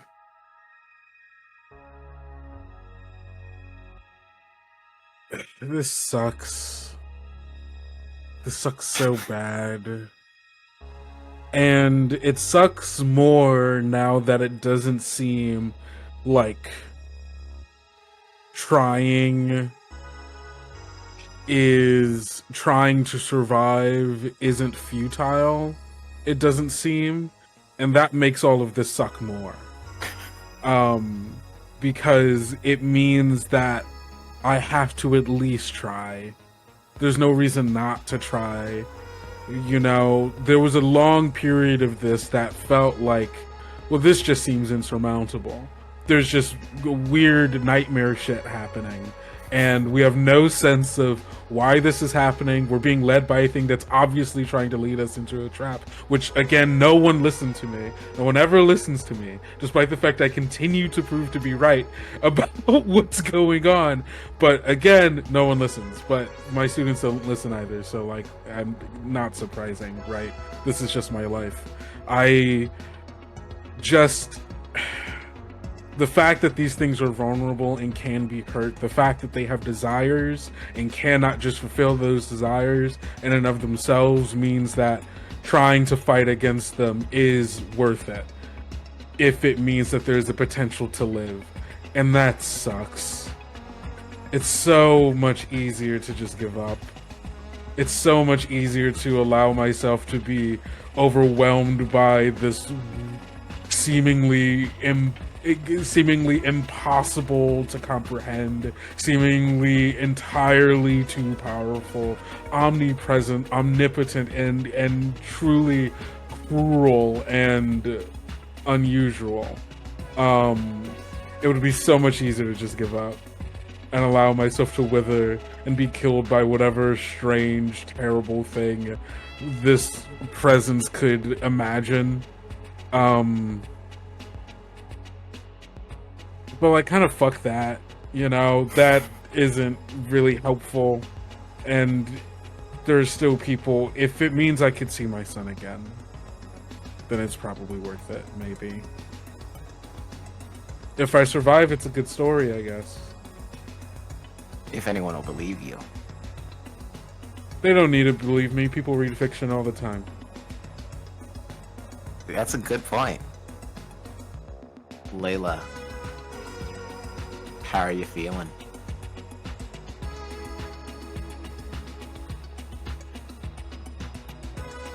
Weirdly calm about everything, surprisingly.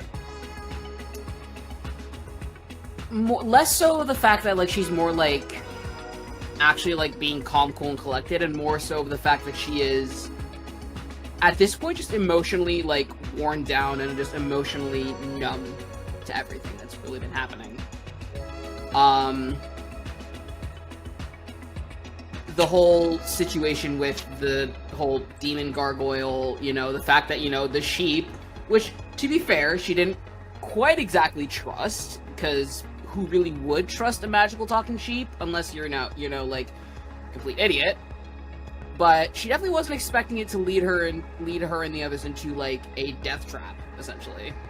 Or, like, you know, a cultish gargoyle who would be like, oh yeah, kill the sheep and I can make all your dreams come true, and, like, and you just gotta, like, believe in me. And, like, first off, like, no one tells me what to believe in, or, like, what I, like, will do. So that was his first mistake right there.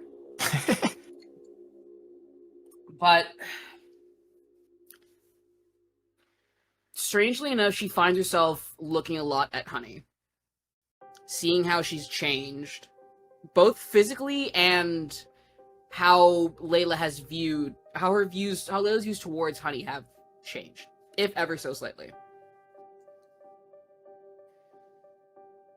Because, speaking frankly, at first when Honey did show up, Layla didn't really trust her in the slightest, especially when she came in claiming to know Harlan, and I think it was the fact that she's kind of was rifling through Harlan's pockets trying to get his wallet, which really kind of like, okay, I really don't like this bitch. But seeing Honey absolutely pop the fuck off during that entire conflict with the demon gargoyle, it sort of gave her a begrudging sort of respect for Honey. Because even though she may not see entirely eye to eye with Honey in terms of how she is, what sort of life she leads, or whatever at this point. She doesn't really know much about her. Game recognized game. Woman, like, she has a sort of respect for Honey for just being that assertive, going for what she wanted, and just not really giving a shit about how she did it. It's kind of what Layla wanted to do, but was a little bit too caught up in her emotions to be able to do. So she does respect Honey for that. And that leads us to Tyler. You looked a husk of your mother in the eyes not just moments ago, seeing the thing that, to a certain degree, ruined your life, has warped into a monster, and you watched it perish. You had a hand in it perishing. How are you feeling? So he's taking all of that in and wondering if, in it dying, if that set his mother, or maybe her soul, or whatever portion of his mother manifested as the apparition that he saw, free, because he didn't stick around long enough to know if that's something that would have happened. This is all something that he's having complicated feelings, because spiritual stuff like this was a big part of his life for a very long time, but it was something that he tried to completely leave behind. And now it is all coming back, and he's having a hard time dealing with that. And so I think that he is trying to do what he started doing when he cut this part of his life off, to reconnect with the real world, which is just kind of finding out about all of the things that are happening in the real world that he missed out on growing up in a very sheltered, very conservative upbringing. And I think that he's just pulled up his phone and he is watching YouTube videos. He currently has a Watch Mojo top 10 anime tropes video up that he is watching, kind of try and unwind and take his mind off of what's going on. Yeah, and as you like open YouTube, there is at one point like a thumbnail of like someone has posted a video of the news anchors for Crescent Valley City falling asleep from another city over, and people being concerned about what happened, but no one seems, but you're unaware if there's any further investigation going on. But man, that Watch Mojo video going crazy right now. And I guess, is there any conversations you all would pull out of each other before you go to ask Yes. Myriad to explain further? Oh, go ahead. Eventually, if it's cool, Abhishek, I want to clock you looking at me. And I just sort of put the rifle down, put the purse down. I think I've shrugged my fur coat off at this point, and I make my way over to you.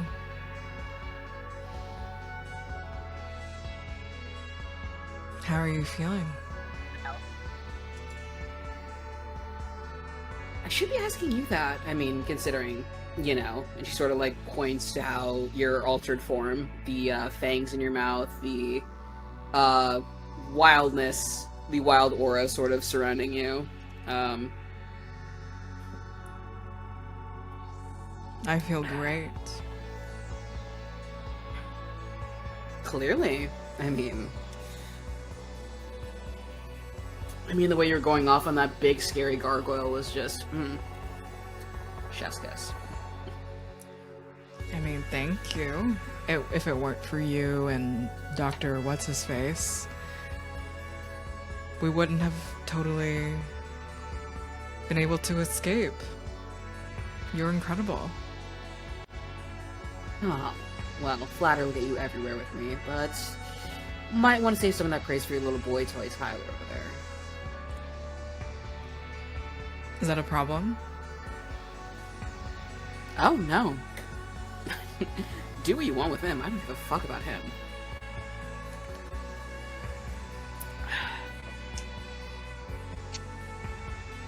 I feel like we got off on the wrong foot. Oh, sorry. No, go ahead. Yeah. I think Layla will hear that and sort of just chuckle. I mean, yeah, you can say that. Harlan wasn't a good person. I mean, are any of us? I mean, we just found out that the good doctor over there killed his wife. Don't know what that's about. Will not further examine.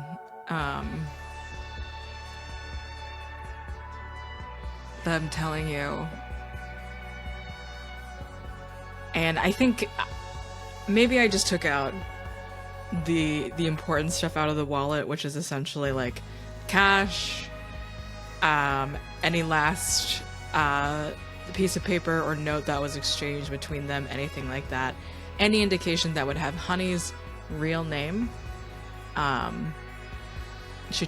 think she made sure to at some point take out that information from the wallet, and she gives it back to Layla. He was a piece of shit, and he was cheating on his wife with me.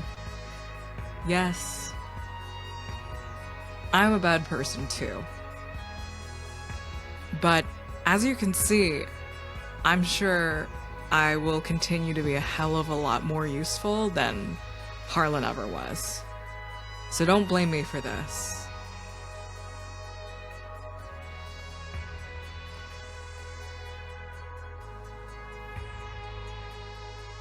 I think she'll sort of chuckle at that. Because she was kind of right. But also, there was the fact that Harlan just straight up, sacrificed his life for Layla and, like, tried to help her out of that situation. So, obviously, Honey doesn't know that. But Layla probably won't mention that out of a weird sense of just, like, not wanting to drag it, like, not really wanting to, like, mention his name in that sort of situation and bring that up. Really, it's sort of like a raw spot for her. But I think she'll sort of take his wallet and sort of rifle through it on her own a little bit too. Question for you, Joe. Would Harlan's wallet have a picture of Layla in it? Oh, I think definitely, like, a photo card. Like, I think it was, like, folded to, like, be, so that if it fell out accidentally, it would just stay folded and his coworkers wouldn't ask, like, oh, you're, like, obsessed with this model or something, weirdo. Yeah, like, I think maybe even, like, a cutout of, like, a headline of a magazine, and your name, Layla Patel, is just in his wallet as well. I think she'd probably grab anything that would mention her name and take it out of his wallet at least. At least that way it'll be safe, I guess, quote unquote. She didn't want to keep it mixed in with Harlan's stuff. She sort of open her own purse, slip it inside to, like, a pocket and just sort of close it.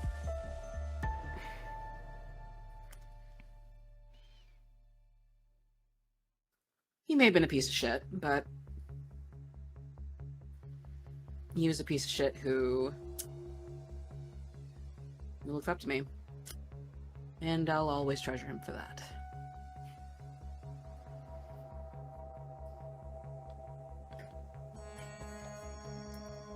It's fair. But I want you to trust me. So I'm hoping this got us kind of on the same page. I'm in whatever world that the four of you started. And you know,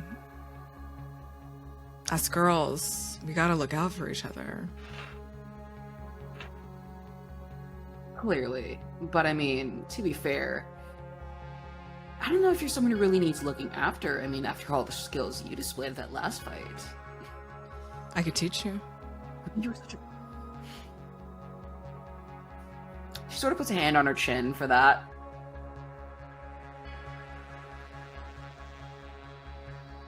Fine. Only if I get something in return. And she sort of, like... She's definitely sort of, like, trying to lay on the charm a little bit. To, like, get a sort of mutually beneficial sort of relationship here. Definitely not... But, I legitimately forgot what I was gonna say. That's crazy. but she'll definitely, yeah, Layla will sort of lay on the charm a little bit and sort of try to see if she can definitely strike up a sort of mutually beneficial relationship between herself and Honey. But, alright, that sounds good. But only if I get something in return. How about this? Say we make this. Oh. By all means. Say we make it through all this. The world goes back to normal. Everyone wakes up. Sorry, I can't help that. Thank you, Siri, for doing that. I hope. Please tell me that picked up. That was insane.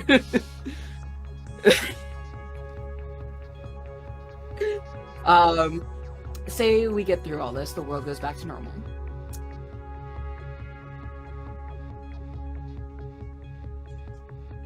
How about you do a modeling shoot with me? That's all that you want? You don't want to, like, become a grand larcenist? I mean, if you're offering. Fuck modeling. Become a criminal, obviously. See, being a criminal is great and all, don't get me wrong. But being in the limelight, having all those people just absolutely be under your foot, there's nothing like it. You'll see what I mean. And just sort of drag her finger across Honey's chin before heading back over to Myriad to try and grill him about whatever the fuck he was gonna tell the rest of them about. I grab you really quick and kind of maybe I grab you from, like, the back and just sort of, like, am placing my fingers against your stomach and whispering in your ear. How about right now, I watch out after you, you watch out after me, and Tyler and James can take care of themselves. We can travel in the same group, but whatever happens to them happens. I can live with that. Okay. And then I'll let you go.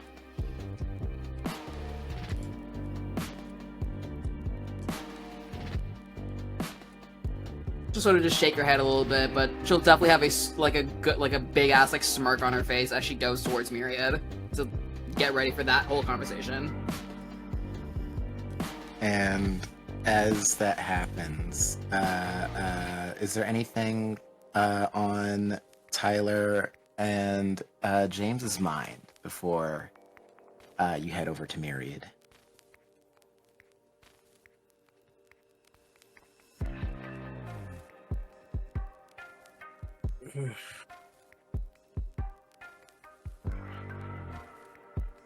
I think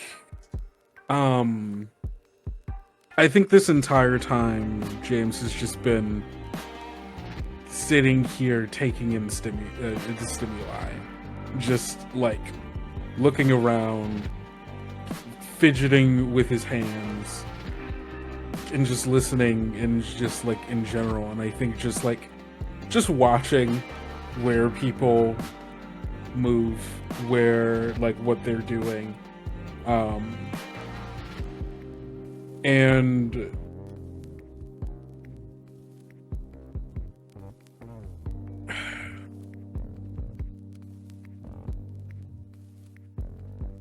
I think in particular in these, and the having regained a sense of this is now a thing that I need to be trying to accomplish, or like I need to be moving forward and thinking of next steps. I feel like I need to talk to Tyler.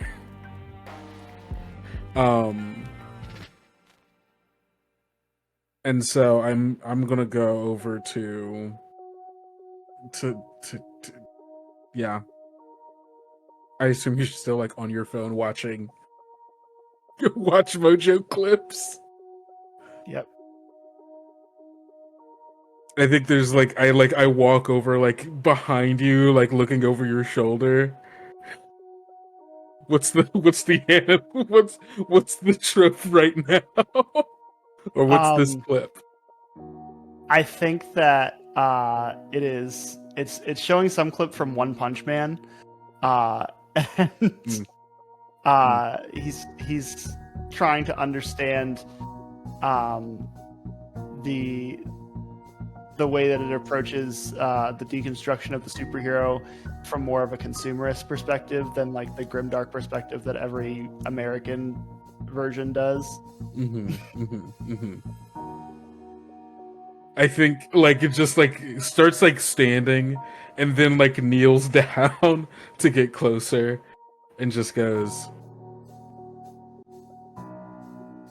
top 10 and are you watching? No, I'm not watching anything. What are you doing? I was watching porn. You were more willing to tell me it was porn? I mean, than anime? I mean, maybe, I don't know. You know what year it is, right? Like most people watch it. You don't have to be that's not why I came over. Most people watch porn too. What's your point? But you lied to me about watching anime so you can watch porn. You don't like see that it seems to entail about your view on people who watch anime.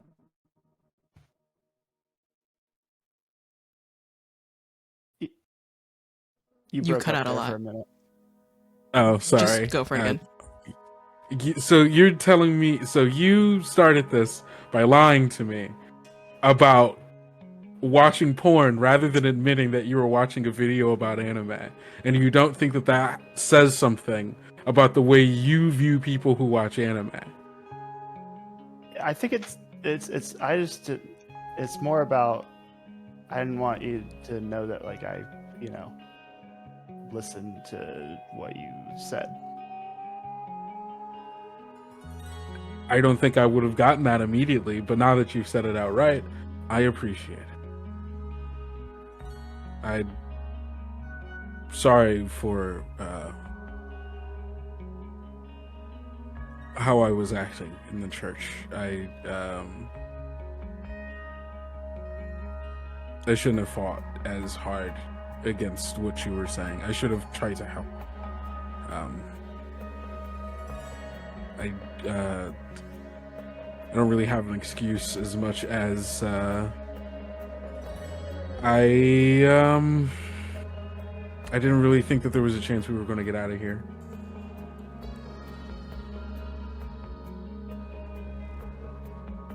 I didn't think that I didn't really have a lot of hope that this was going to get better. But you kept going, and I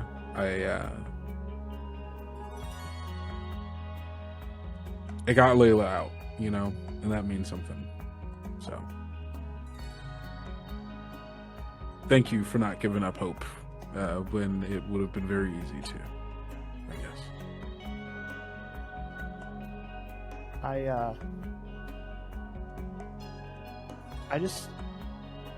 I want to matter. I want to be important to somebody. And that's kind of like the only thing that's kept me going through all of this is just that I don't know what's going on half the time either. And it really freaks me out when everybody else around me seems like they should be smarter than me and know better than me and don't always know what's going on. But, I mean, who's supposed to know what's going on when there's, like, literal fucking glass gargoyles running around? Like, none of us know what to do. But, I mean, I don't know. I've had a lot of experiences in my life of just feeling overlooked and feeling like I wasn't important to people. And I just, you know, if protecting you guys and helping us all get out of this, you know, is a chance for me to matter, then that's more than I've ever had.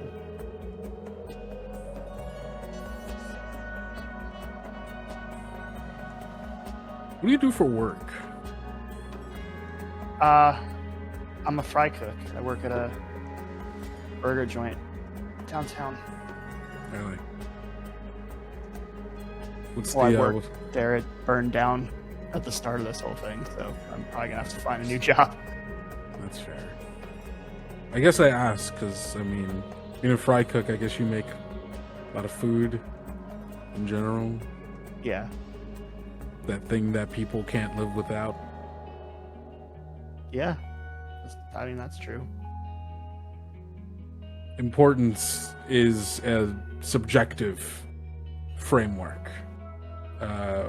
You can find importance and lack thereof anywhere if you're looking at it the right way, but sometimes importance isn't as big as saving the world. It is sometimes just giving someone food when they're hungry. Never thought of it that way. You're important purely by existing, Tyler.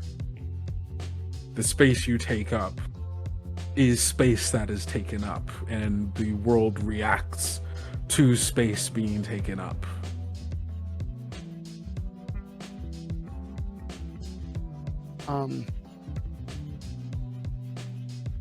That means a lot, and I appreciate it. So, what happened with your wife?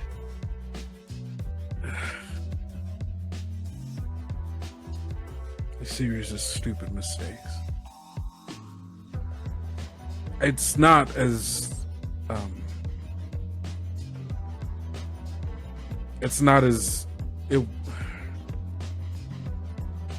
technically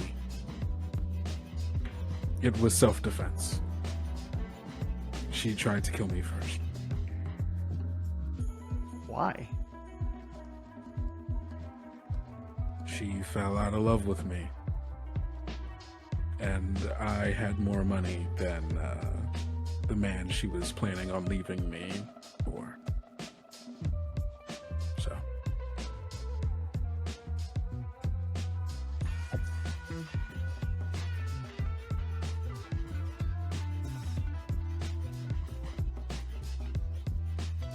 But like, I don't know. I feel like if there is a God and his rules are more rigid than being able to see circumstances and make exceptions and understand that people are complicated, then like, why would he have made us the way that he did? Right? Because if he made us then he understands that not everything's black and white because we aren't black and white.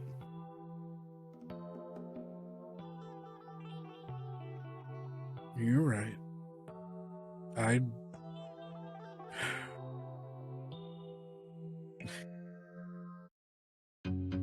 It is not that I don't believe that God wouldn't forgive me. I don't believe I should be forgiven. And that in and of itself would prevent me from taking the sacrament of, you know. I was Protestant, so I don't entirely. Understood.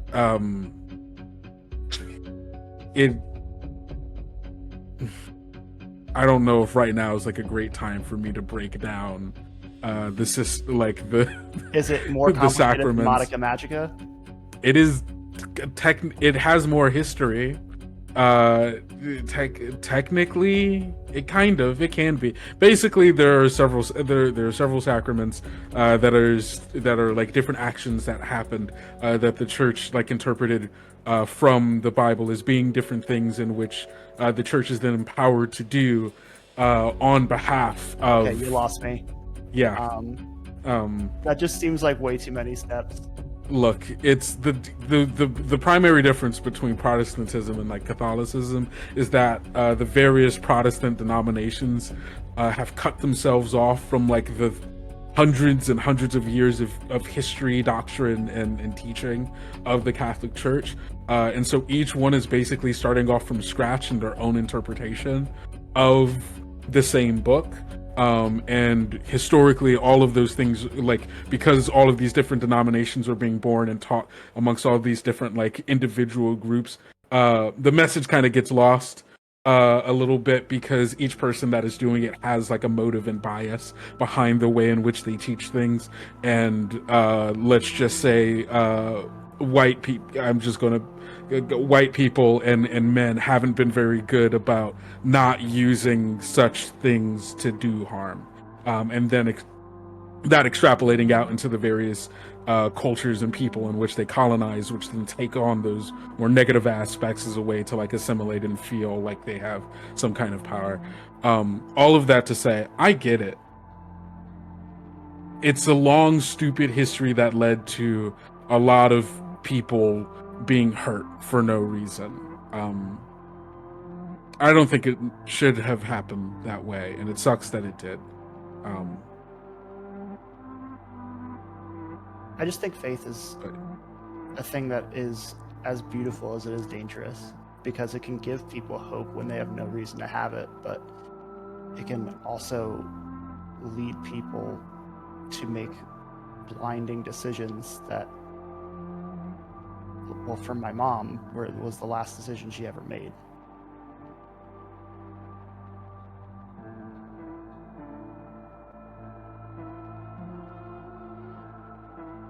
Understood. So I would just say that belief plus doubt equals sanity. And it's good to have faith, but just make sure that it's tempered with a good amount of realism. I'd agree.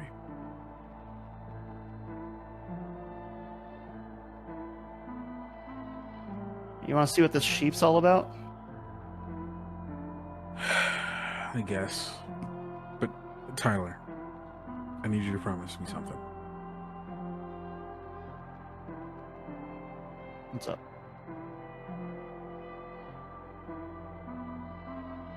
Regardless of what else happens from now until whenever the hell we'll get out of this,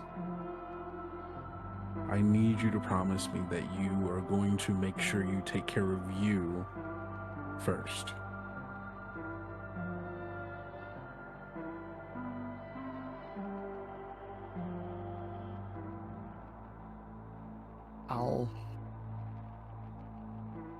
I'll try. I I don't have the biggest sense of self-worth. Hasn't really ever been ingrained in me. And I'm trying to find it, but if it came to me or one of you, it'd be hard for me to pick me. Well, let's just say I think it would be very, very easy for the others to do. So maybe keep that in mind. That's fair.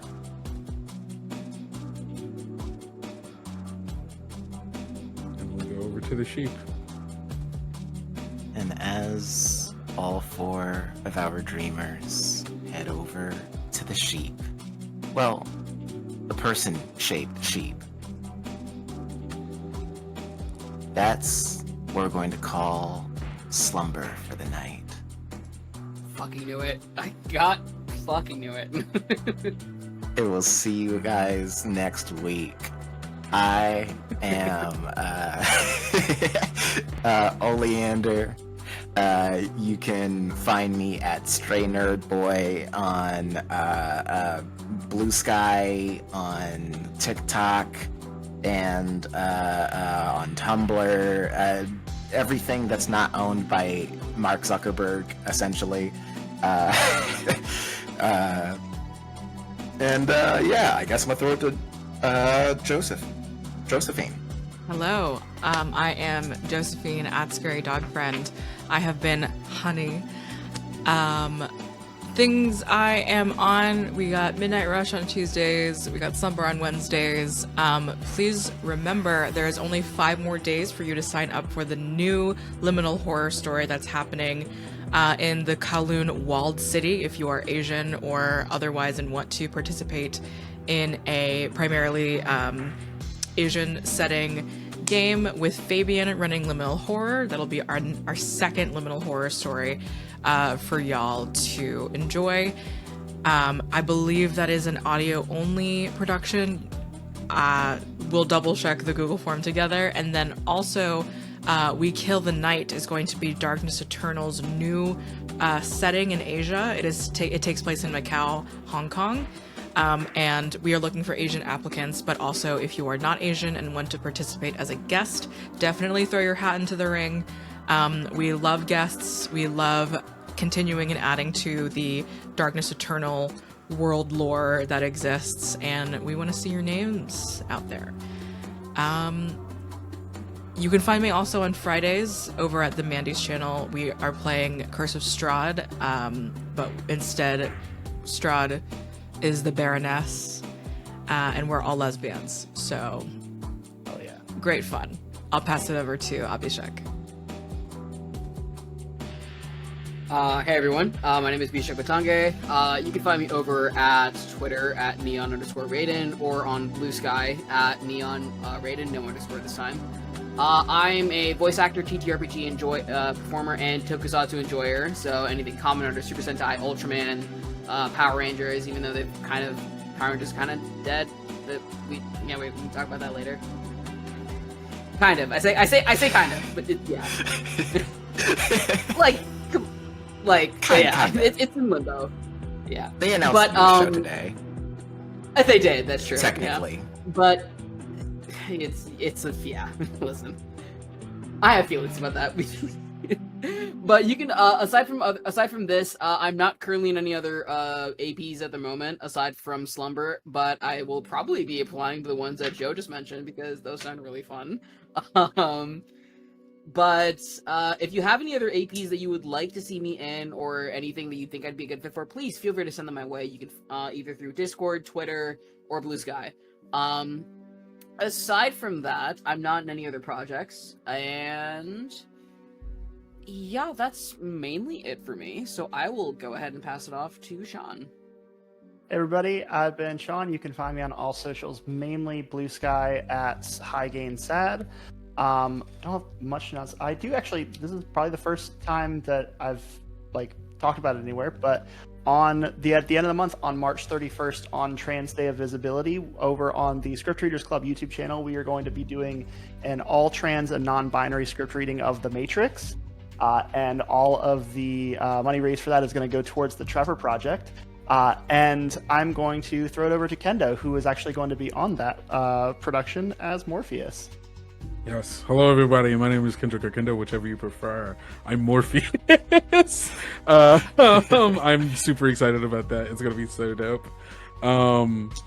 But yes, you can also find me everywhere on the internet that matters at Kendo Makes Films, or you can find my actual play podcast anywhere you get your podcast, and also everywhere on the internet at Tales Yet Told. We just released another episode of our bi-monthly season, which is every other month, not twice a month, of Our Lives in the Wood, where we played Nighthawks by Titanomachy RPG, and just played 3 sad, angry men who go bowling together, and boy oh boy, does it get toxic. Real bad, but like in the most fun and entertaining ways. And that's all I do. Horror, make people sad, make people cry, and then sometimes we get happy and laugh. Sometimes. You can also find me every Friday over on the Kobold Press YouTube and Twitch, since I'm the media production manager there, and we do Kobold Chats every Friday at 2 p.m. Central Time, where we talk about all things Kobold Press. I bring on guests. We talk TTRPG stuff. It's overall just a fun time. And we are prepping for next week. We have KoboldCon, which is our online convention that goes from Friday all the way to Sunday, where we have organized play in our Discord. If you want to try Tales of the Valiant, it's a great chance to do that. Obviously, all of those games are free to play, unless like one of the GMs is doing it on Start Playing, and yeah. But if you go over to our Discord, you can go find that. And yeah, we're also having like panels. There will be little game shows. We'll have actual plays. It'll be a good time. So that you can find that everywhere at the internet. It's Kobold Press or koboldpress.com. And I'm going to pass it on over back to Josephine. Thank you. Congratulations to the winners of 6 Against 6 download keys to official Liminal horror modules, Zombie and Lilith TTRPG. We will be sending you those very shortly throughout the week. Congratulations. Thank you again, Oleander. Thank you to everyone that came. And thank you for Other Sider Studios as well for the raid. We're going to go to bed. Yeah. Good night. Sweet dreams, everybody. Sweet dreams. don't let the gargoyle bite. The God Catholic damn. gargoyles. They'll always get you. Catholic gargoyles. Don't let the Catholic gargoyle stab you with its, yeah, that's the whole thing. Yeah. With its, Bye. with its like Yeah.